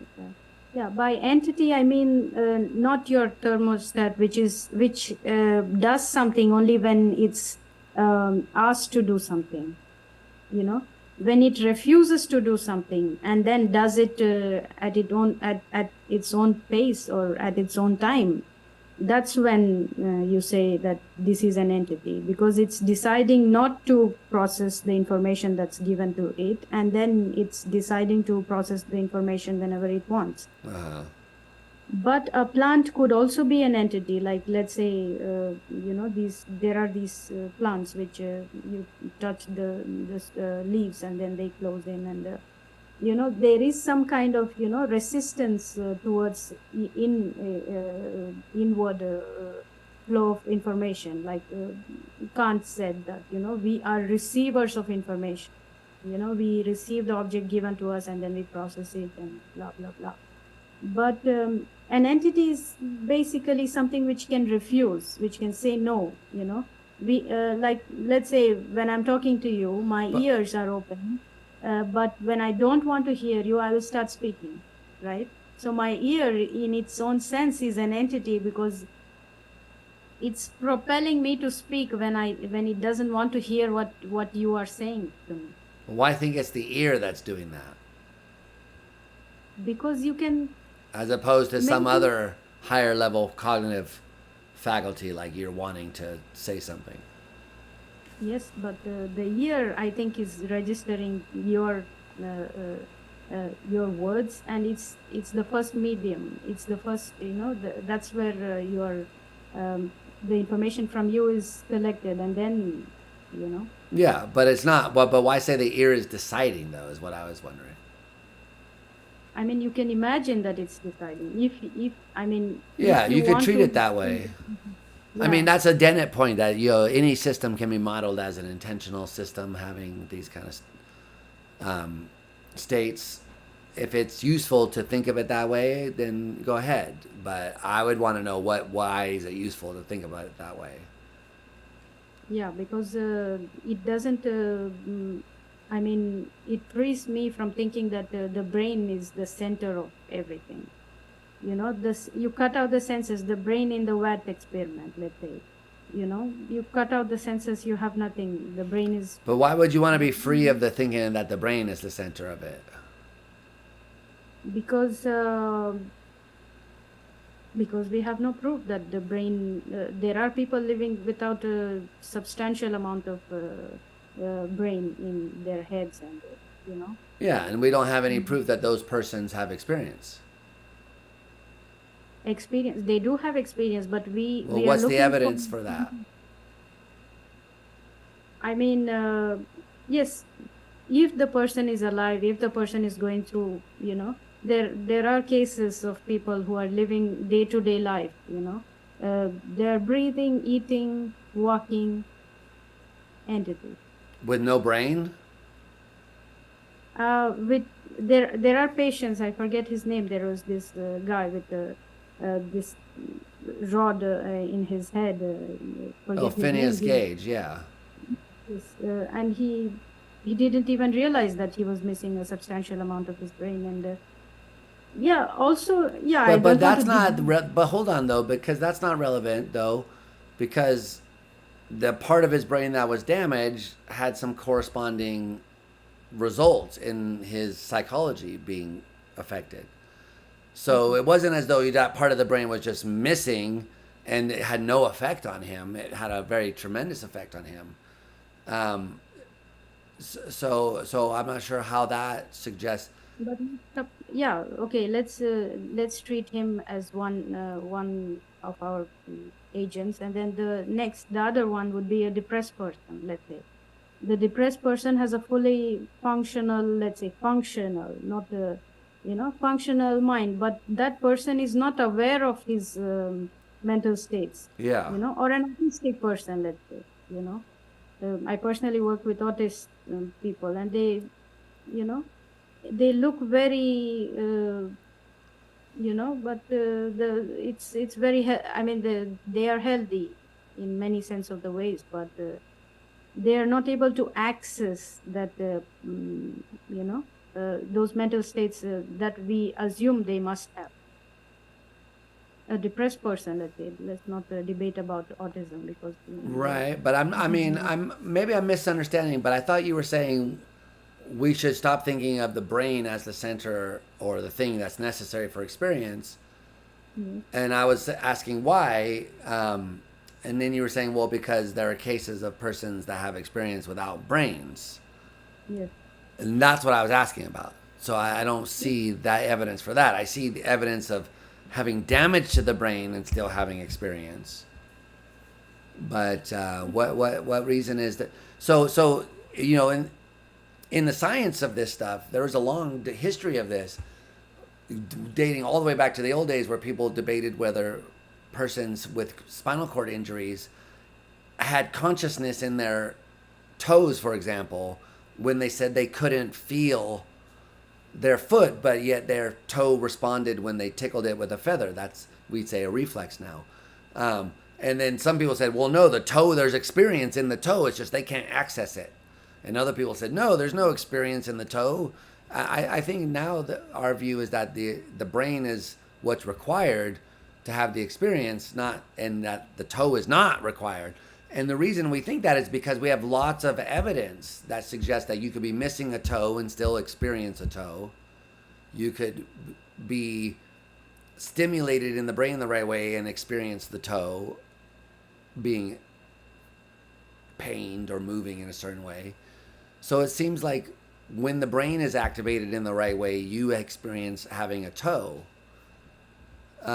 And that's because, and we don't think that for no reason. We think that because of all these empirical reasons over the course of 100 years of doing research. Now, that doesn't mean that we're right, but I would say that we have reasons to think that. It's not just, we decided it one day. Yeah. Yeah, another reason I want to say that we could, I mean, in some way get rid of thinking that everything is controlled by the brain. In the brain in a vat experiment, you see that the information that's given to the brain is by virtue of our senses, and so you take the information, like Kant says, you receive the information, but the brain processes it, but the result of the experience, me going to, let's say I am seeing a red apple, and then I see the red apple, that's the information given to me, and my brain is processing it, and then it's pushing my hand to go to pick up the apple. You have the effect, and then you have the reaction towards the effect. And it doesn't matter where or who is processing that information and who is deciding the response, but the response and the effect are both visible. Right.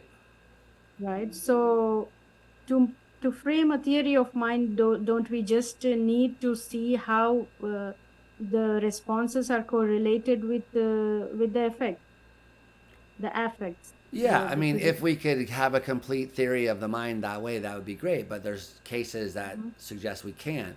I mean, one of the most famous ones is language. So, Chomsky argued that there are certain mistakes that language speakers make and certain mistakes that they never make. So, one mistake that people often make in English is to take verbs that are not regular and to turn them into regular verbs past tense. So, for example, you say, I taught a class yesterday, not I teached a class. But kids all the time say teached and things like that, where they just add ed to the end of a verb because the rule that they learn says turn the verb to past tense by adding ed. And you can see them just applying that rule, but making a mistake. But there are other mistakes that they don't make, and I think that the one that Chomsky famously pointed out was if you take the sentence, anyone who is interested can see me after class. So there's the sentence. Anyone who is interested can see me after class. And then you take that sentence and try to turn it into a question. Can anyone who is interested see me after class? Is how you would turn that as into a question. And when you do that, you have to make a decision about how to rearrange the sentence, because what you're doing is you're rearranging it. So I am going to the store. Are you going to the store? So what do we do there? I am going. Are you going? I am going. Okay. So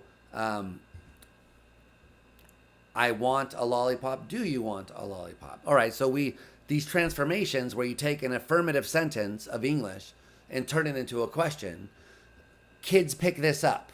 Okay. And there's a couple of different rules which they might be learning. So one rule is, well, you take the first thing, the first verb, and you do something, you switch it, the pronoun or whatever it is. I'm blanking on the grammatical term. It doesn't matter. You switch it. Or you might take the main one. And in the case of like, are you going to the store? And I want to go to the store. The first and the main one are the same. So you simply switch it. But in the case of like, anyone who is interested can see me after class, there's now two things there. And we have to decide whether we want to say, can anyone who is interested see me after class? Or can see me after class anyone is interested? So one of those is right and one of those is wrong. And Chomsky's point is that if you were learning everything in the way that the behaviorist says, then you would expect kids to make the mistake there with the same frequency that they make the mistake with ED. Because if they're just learning everything, stimulus, response, then eventually, sometimes they're going to just get the wrong rule and think, well, what you should do is just the first one, not the main one. But no native speakers ever make this. I mean, I've never done the experiments, but Chomsky says no native speakers make this kind of mistake. Non-native speakers do, but native speakers don't. So why is that you have, in the one case, a mistake that's being made, which shows that they're kind of trying to generalize a rule, but in the other case, they never make this mistake? And Chomsky's answer is there must be some innate machinery that determines the outcome, and it's not learned. Because if it were learned, you would expect this pattern of results that you don't see. The same pattern that you find in this other case, in fact. But you don't find it here. So what explains it? His answer is, I mean, this is a very famous article that he wrote, which many people think of as like the destruction of behaviorism. I'm not going that far, but it's, it's an important point, I think, that this is the case. And there's other cases as well. So less well known is work about taste aversion by people who showed that some things don't work in the way that the stimulus response thing suggests that it does work. Taste aversion being one of them. Anyway, so there's lots of details here, but it's for those kinds of reasons that I don't think you can give a full account of the mind simply in terms of stimulus and response. There's got to be something inside that matters for the kind of response that you're getting, besides just the stimulus and the way the thing is. You got to know some details about what's going on inside. Yes, but isn't are we just not using different words to specify common things? We use many words to refer to, let's say, an apple is called many different things in many different languages. It's learned. There's no way to come up with so many different words. It's language and names are decided based on our mutual agreement.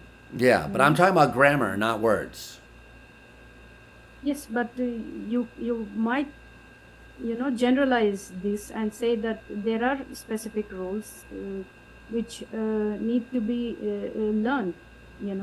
But if you're right, what explains what I was just talking about, which is why children learn language the way that they do? Because what the pattern of actual kids' results is that the way that they learn language suggests that there are built-in rules and that they're not learning the rules from experience. To put this another way, this is Chomsky's famous poverty of the stimulus argument. They just don't get enough input from the experience they have in the period of time they have to learn the rules which they come up with. And, I think that people have said, what about ChatGPT and stuff like that? I think ChatGPT actually shows Chomsky was right, because ChatGPT has to be trained on the whole internet in order to come up with these rules. Kids are not trained on the whole internet. They're trained on a year or two of random utterances of the people around them, not the entire internet. So they have a very small section of input, namely the language that they are exposed to before they begin speaking, that they hear as an infant and as a child. And then they begin speaking and they produce these sentences which follow rules which they couldn't have learned based on the amount of input that they had. Certainly ChatGPT couldn't learn anything interesting just based on that input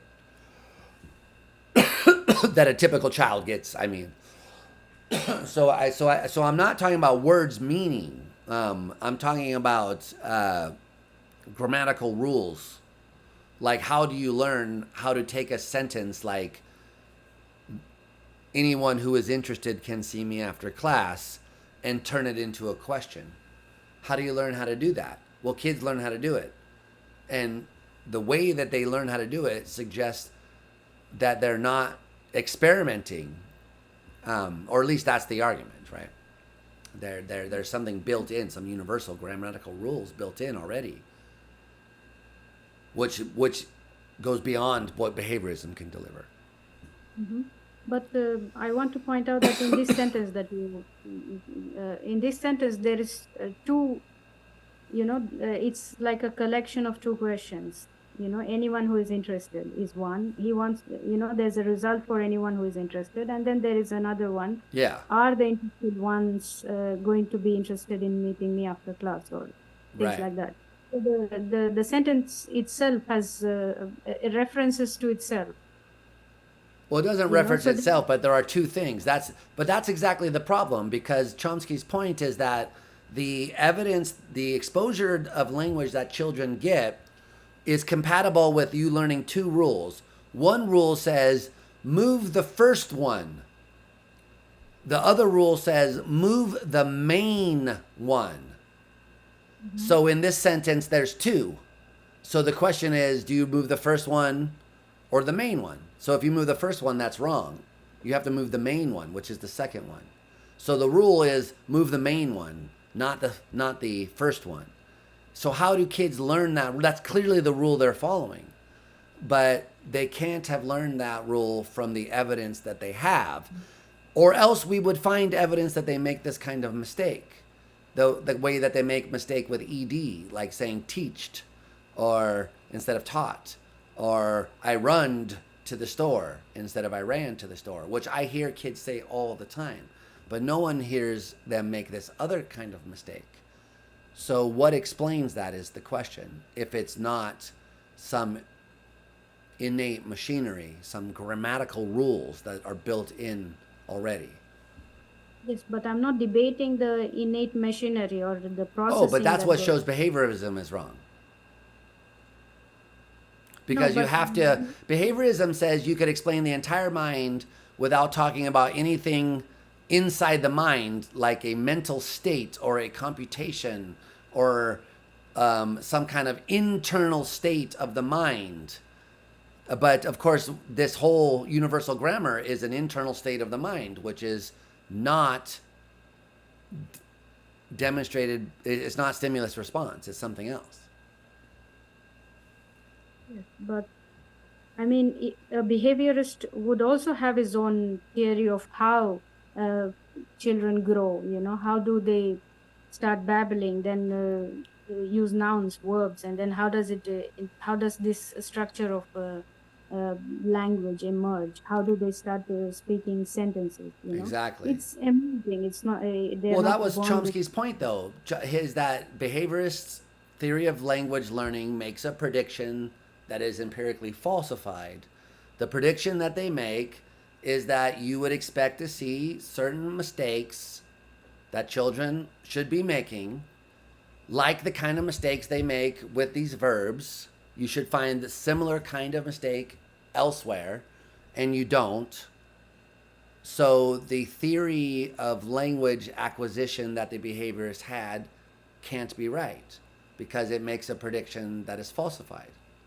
That's Chomsky's argument. So he was, and he was exactly targeting the behaviorist theory of language learning, which people had developed. You learn language by that the kid learns language by getting stimulus and response from the parent and the environment, namely in the sense of being told they're right or wrong, being corrected or not corrected.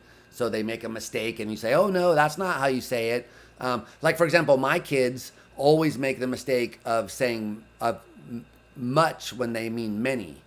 They'll say, wow, look how much action figures there are over there. And we say, no, look how many action figures there are.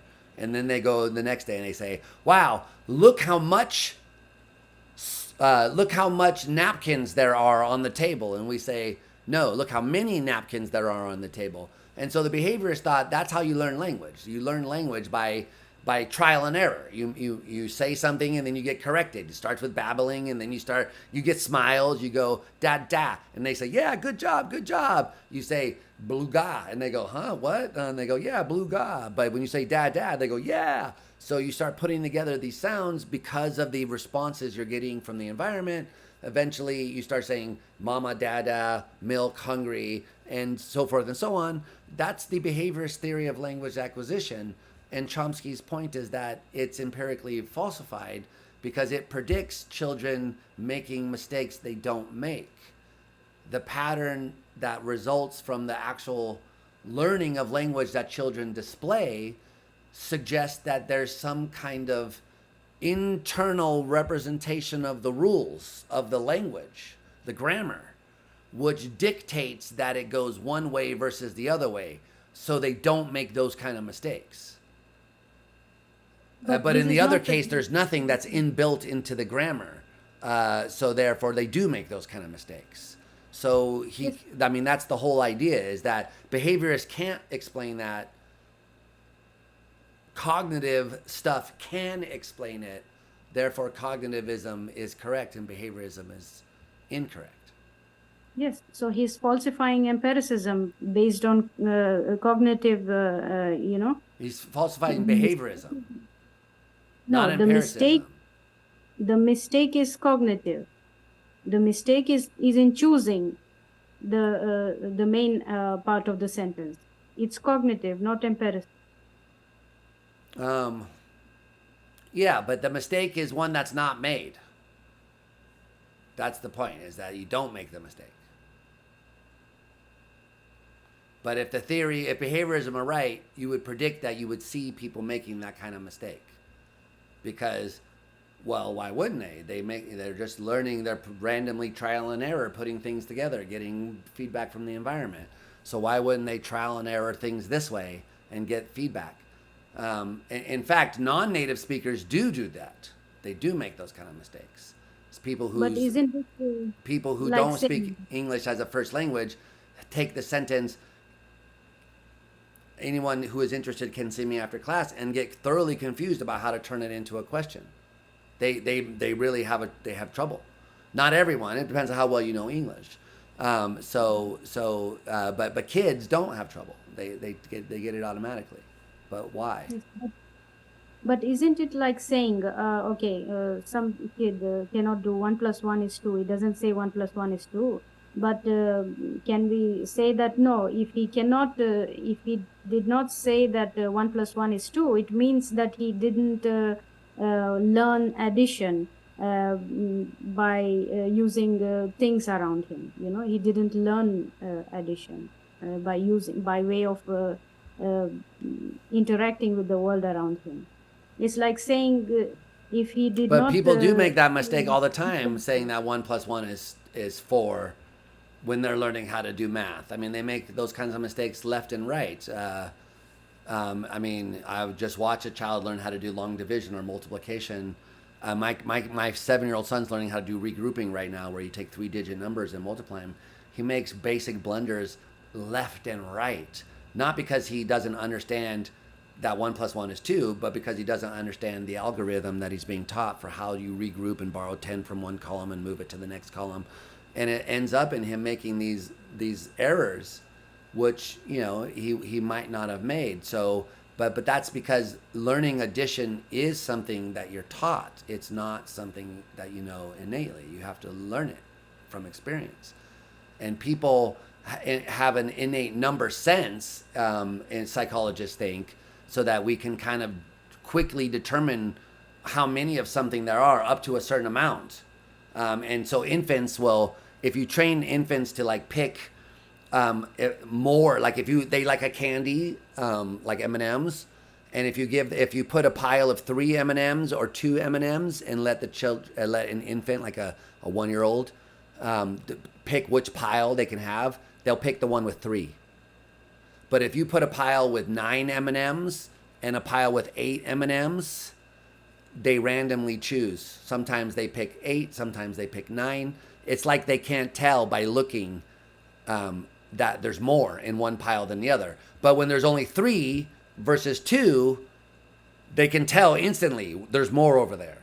So the idea is that there's a kind of innate numerosity sense, that we have an innate sense of how many things there are up to a certain amount, but not for arithmetic. We don't know that 1 plus 1 equals 2. That's a fact of arithmetic. That's not something you learn from experience. That's something that you're taught in school. That the fact that if you have one object and you put another object next to it, and then if you counted them, you would get 2 objects, that you probably know from common sense, but that's not arithmetic.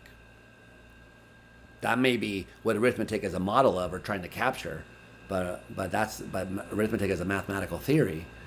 Has axioms and there's theorems you can prove about it and all sorts of stuff. That's not what you're doing. It had nothing to do with that when you're counting 2 potatoes. But so if we so there's another example. Autistic people. It's found that autistic people, the low functioning autists, they find it difficult to understand object permanence. Object permanence is basically you hide something behind the wall, and they cannot predict. They cannot say that something is behind the wall or things like that. So it. Basically, they make errors in using prepositions, the here and there, in and out, up and down. Right. Yeah. So doesn't it show that our behavioral or mental states are correlated with cognitive? No, behavioral states are correlated, and they are not independent of the cognitive. Yeah, I guess I would agree with that. Yeah. So I do have someone else who's trying to come on here, though, Pooja. So I do have to wrap things up here in just a second. But go ahead and finish your thought, and then I'll. Yeah, what I was saying is we cannot see cognitivism as being separate and independent of behaviorism. If we keep playing this battle of which has more control, then we will lose the plot. It's not just about how we learn, but it's also about at which point we go through milestones of development. A child goes through milestones of development, and are the senses as important as the framework of the grammar, the syntax that we believe is given to us. Yeah. Yeah, that's just what I wanted to add. But thank you very much for talking to me. And yeah, I enjoyed it. It was great to talk. It was great to speak with you in a more free-flowing way rather than just reading your comments. So I really appreciate you coming out on the Zoom call in public. It takes a lot of courage to show up and chat philosophy, so I appreciate it. You clearly are a deep thinker. I really appreciate your insights. I don't agree with everything you said, obviously, but I think that you've thought deeply about these things. It's interesting to hear your point of view. I also tried to send you my book, I think, on one of your emails. I don't know if it reached you. So Okay, send it again. I'll check it out. Maybe I did already, but yeah. Thank you so much. Cool. Bye. Bye.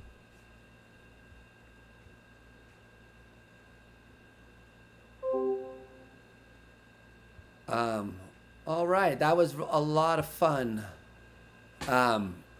Good conversation, interesting ideas. Okay, so I don't know, Kaz, you said you wanted to come up. I put the Zoom link in the chat. I guess how long have I been here? I've been here for a while. I don't know how much longer I really should be doing this for. How long has this been going on for? 2 hours, probably.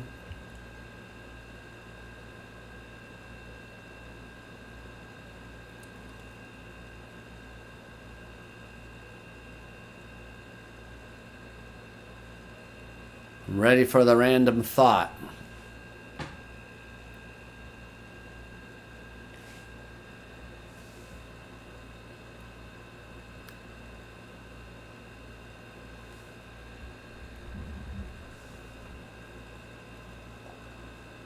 Anybody?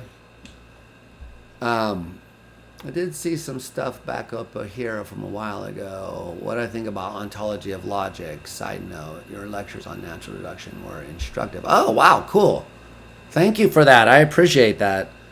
Um, those lectures on natural deduction. It depends on which ones you're talking about, but the old ones were recorded right after my first son was born. I was very sleep deprived. Um, but as far as the ontology of logic is concerned,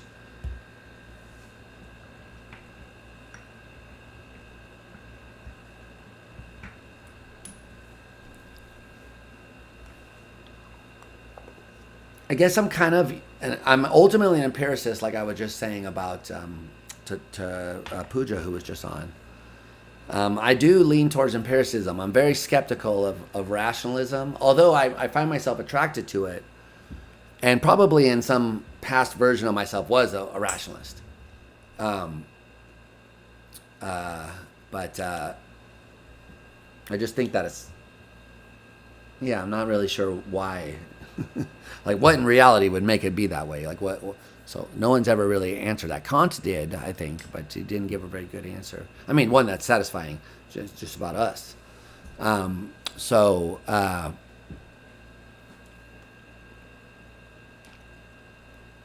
certainly wouldn't want to think of logic as some like non-physical fact about reality. So, I also wouldn't want to say that about math either.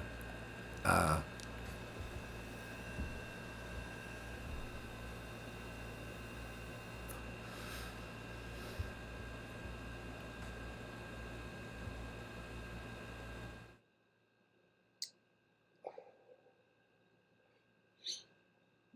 So I used to be like partial to fictionalism about this stuff. So the kind of Hartford Field version, where um,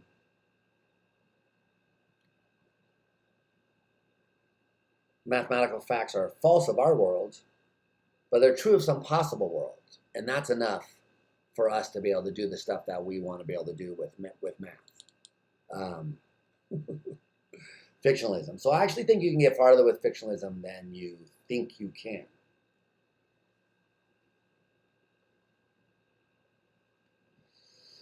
Ultimately, it might be not satisfying. It depends on your point of view about these things. So, I think my ultimate view um, about math is a kind of Millianism. In other words, the view of Mill, that mathematics is a theory of the empirical world. And I kind of was hinting at that when I was talking about arithmetic earlier. So that when you think about what arithmetic is, it seems to me like what it's trying to do is to give an account of these irregularities that we discover in nature, like that. Taking one rock and putting a rock next to it gives you two rocks. And so we want an account of that. We have a theory of it, and we come up with a formal theory. And the formal theory has all these implications that go well beyond two rocks, two broccolis, whatever. Or maybe they're even interesting and unexpected, but they're really just consequences of these definitions that we came up with, which ultimately we were trying to model the way the world is. Now, the higher up you go in mathematics, the less detached with the physical world you get. There, I kind of become a constructivist / finitist. I think maybe these things, don't have truth values unless you can construct them, and then they're definitional truths, maybe. I don't know. So anyway, okay. So now, what about logic? Well, logic there, I think we're trying to come up with a theory of rationality, and I want to say really the same kind of thing that I'd say about math. That these things we're trying to give a formal theory of something that we find in nature. It's just like we find rocks kind of found in these patterns. Whenever you put one next to one, you get two, not four. So we can try to give an account of that. Then we get arithmetic, number theory follows, etc. And we get interesting puzzles like coming to do with the infinite, and then we have to develop more mathematics to make sense of that. And so the more physical theories, the more advanced our physical theories get, the more mathematics we need to make sense of the math that we have for our physical theory. And we get this nice ever-arching pattern. So I sort of think the same thing is going to be happening about logic. So with respect to the ontology of logic, I wouldn't say that the law of non-contradiction is some fact about reality. Say it's a fact about human psychology that we're trying to model or capture with this formal theory that we have. And that human beings reason. And we're trying to capture this. Now, whether you can capture human rational abilities with any formal theory is, of course, a deep philosophical question. Maybe not has been the answer of many philosophers. Maybe so has been the retort of other philosophers. So, jury's out. But I would say that that's what we're trying to do is give an account of reason, not of reality.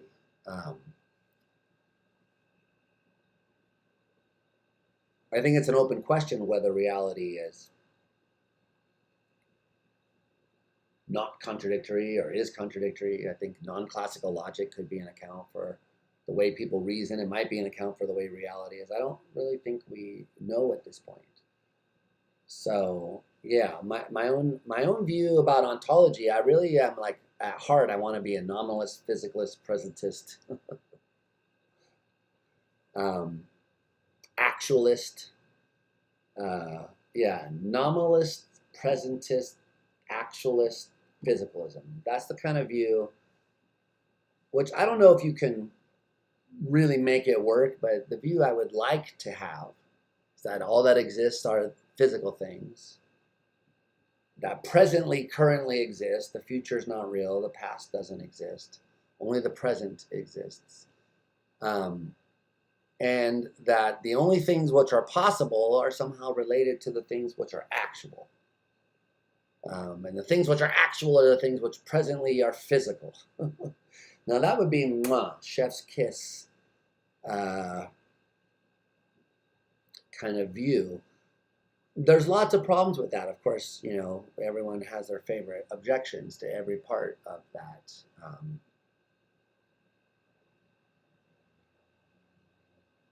Story. But if you're asking me about ontology, that would be my dream theory. And the one which I tend to sort of default gravitate towards.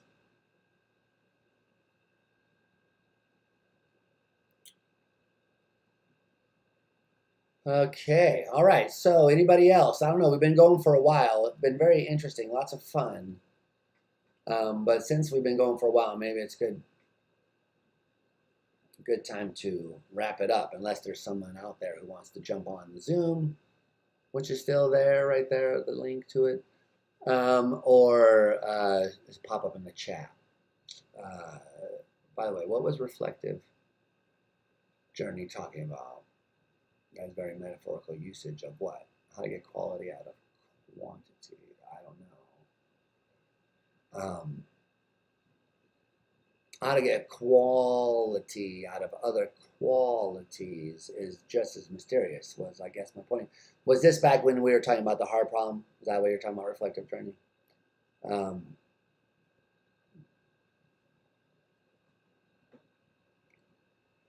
Yeah, so my own view is that probably there's nothing that isn't structure or function.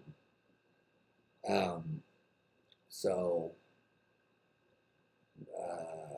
don't think you're going to get something that's not structure or function out of structure or function, because I think that probably all there is structure and function. So if qualities are supposed to be something that are not structure and function, then you're not going to get those. Now, can you get something which seems like it's not structure and function out of structure and function? Yeah, I think you can. Is that what consciousness is? Yes, I do think that's what consciousness is. That's fine, but Now, if you set up the hard problem as how do you get a quality out of something that's not a quality, then I think that's very mysterious. But that's not the hard problem. The hard problem is simply, why is this particular experience associated with this particular brain state as opposed to some other brain state? That's the hard problem.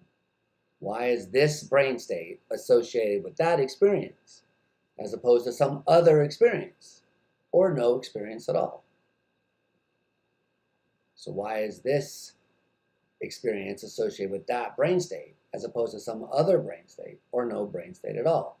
You could start from the experience and ask, why is it associated with any particular brain state? Or you could start with the brain state and ask why it's associated with any particular experience. The question is the same in either way. That's what the hard problem is. The hard problem in that way arises in exactly the same way for idealism, for dualism, for panpsychism, for every theory of consciousness. We need to say why this experience is correlated with that pattern of activity. We would like to explain why the experience is associated with the brain state in a way that makes sense to us. It makes it intelligible, such that every time you would have that brain state, of course, you would expect to find that experience. Now, if it turns out that brain state really is a state of consciousness and mind at large, great. So what? We still want an answer to the question. Can you deduce from that brain state, from that state of experience, the experience that I'm having right now? And no idealist has ever given any indication of how you would do that. No panpsychist has ever given any indication of how you do that. Instead, what you get are kind of hopeful, hand-wavy, wishy-washy things. I think the kind of person who owns up to this the most is Luke Roelofs, who just says, look, there is no answer to this question because every experience just combines instantly by being there. They all just overlap. So, and you say, well, I don't feel like I'm the combined experience of 86 billion neurons, which is the combined experience of 100 trillion particles, etc. And Luke says, how do you know? I mean, what would it be like to be the combined experience of all those things? Maybe it's like this. So I think you just give up on the answer to the question at that point, how you get from one to the other. And you can, and the physicalists could say that too. So at this point, I just don't think you have you haven't made any headway. You've just kind of congratulated yourself by saying, oh, well, at least the thing that's mysterious is more experience. So there's less of a gap between experience and experience, because here's experience and there's experience. And I can't say how they're related to each other, but at least the end product of it is experience. But I don't really think that answers the question, because it's still completely mysterious. Why? How come? What for? Why that experience? How does it come out of those other things? So anyway, maybe that's not what you're talking about. I don't know, Reflective Journey. You tell me. And Kaz is not showing up, huh? Okay. So if no one else is hanging around and wanting to chat, then I guess I'll go ahead and end this today for my random Wednesday live stream. All right, guys. I'll try and do another random stream in the near future. Possibly.